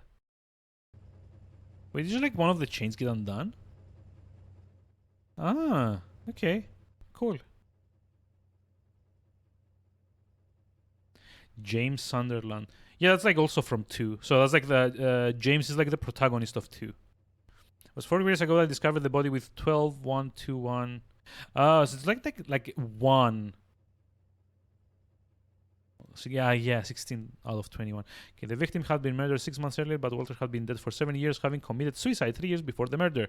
The police think it's a copycat, calling it the Sullivan case round 2, but something about it bothered me. Aha.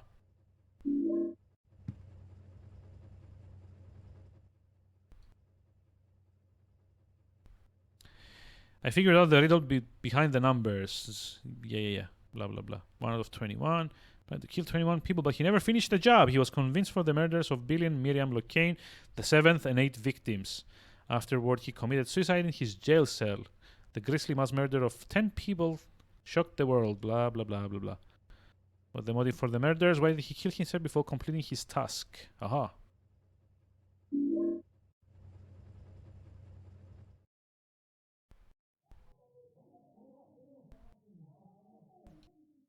Who is this guy fighting for? And like, how long has that been going for? Also, she has to be gone by now, right? Yep.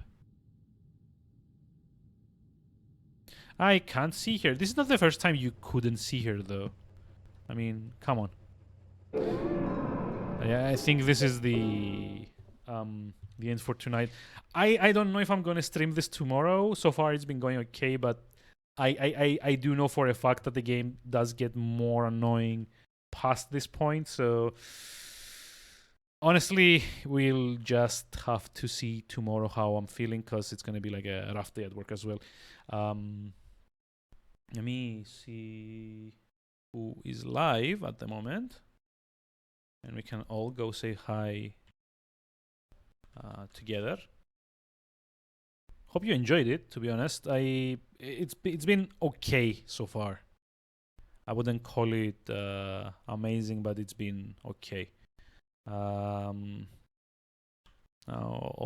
that said, if tomorrow's not gonna be well, if I do stream tomorrow, and if I decide to not do Silent Hill, it's either gonna be Deep Rock or Warframe for some of the Halloween seasonals. Same on Thursday probably, and then Friday, Saturday I'm not gonna be around. Sunday we'll see. Like honestly, at this point, once I'm done with like aside from like the retro stuff, because I still need to figure out a few things for next month's theme, it's probably gonna be something to do with spaceships, if I can get all 4 games to work correctly. But aside from that, it's mostly gonna just like be messing around with like Warframe, DRG, other like one-off stuff that aren't like really story oriented until the 11th of November, where SMT5 comes out, which is kind of like what I want to stream on launch if I can. It's been a very, very long time since I've streamed anything on launch, and that would be great. For me, at least. Anyway, in the meantime, let's go say hi to Millimage, since he has the dubious distinction of being the lucky person to be live on my follows list while I'm streaming. I streamed that new game on launch. Yeah, but I didn't finish it on launch. I only did like a couple of streams because it took a while to get going. So I finished that off stream, unfortunately. Turned out to be a lot better after the first couple of hours, though. I would recommend it. But anyway, have a lovely rest of the evening. I'll see you around soon, tomorrow or the day after. Bye-bye.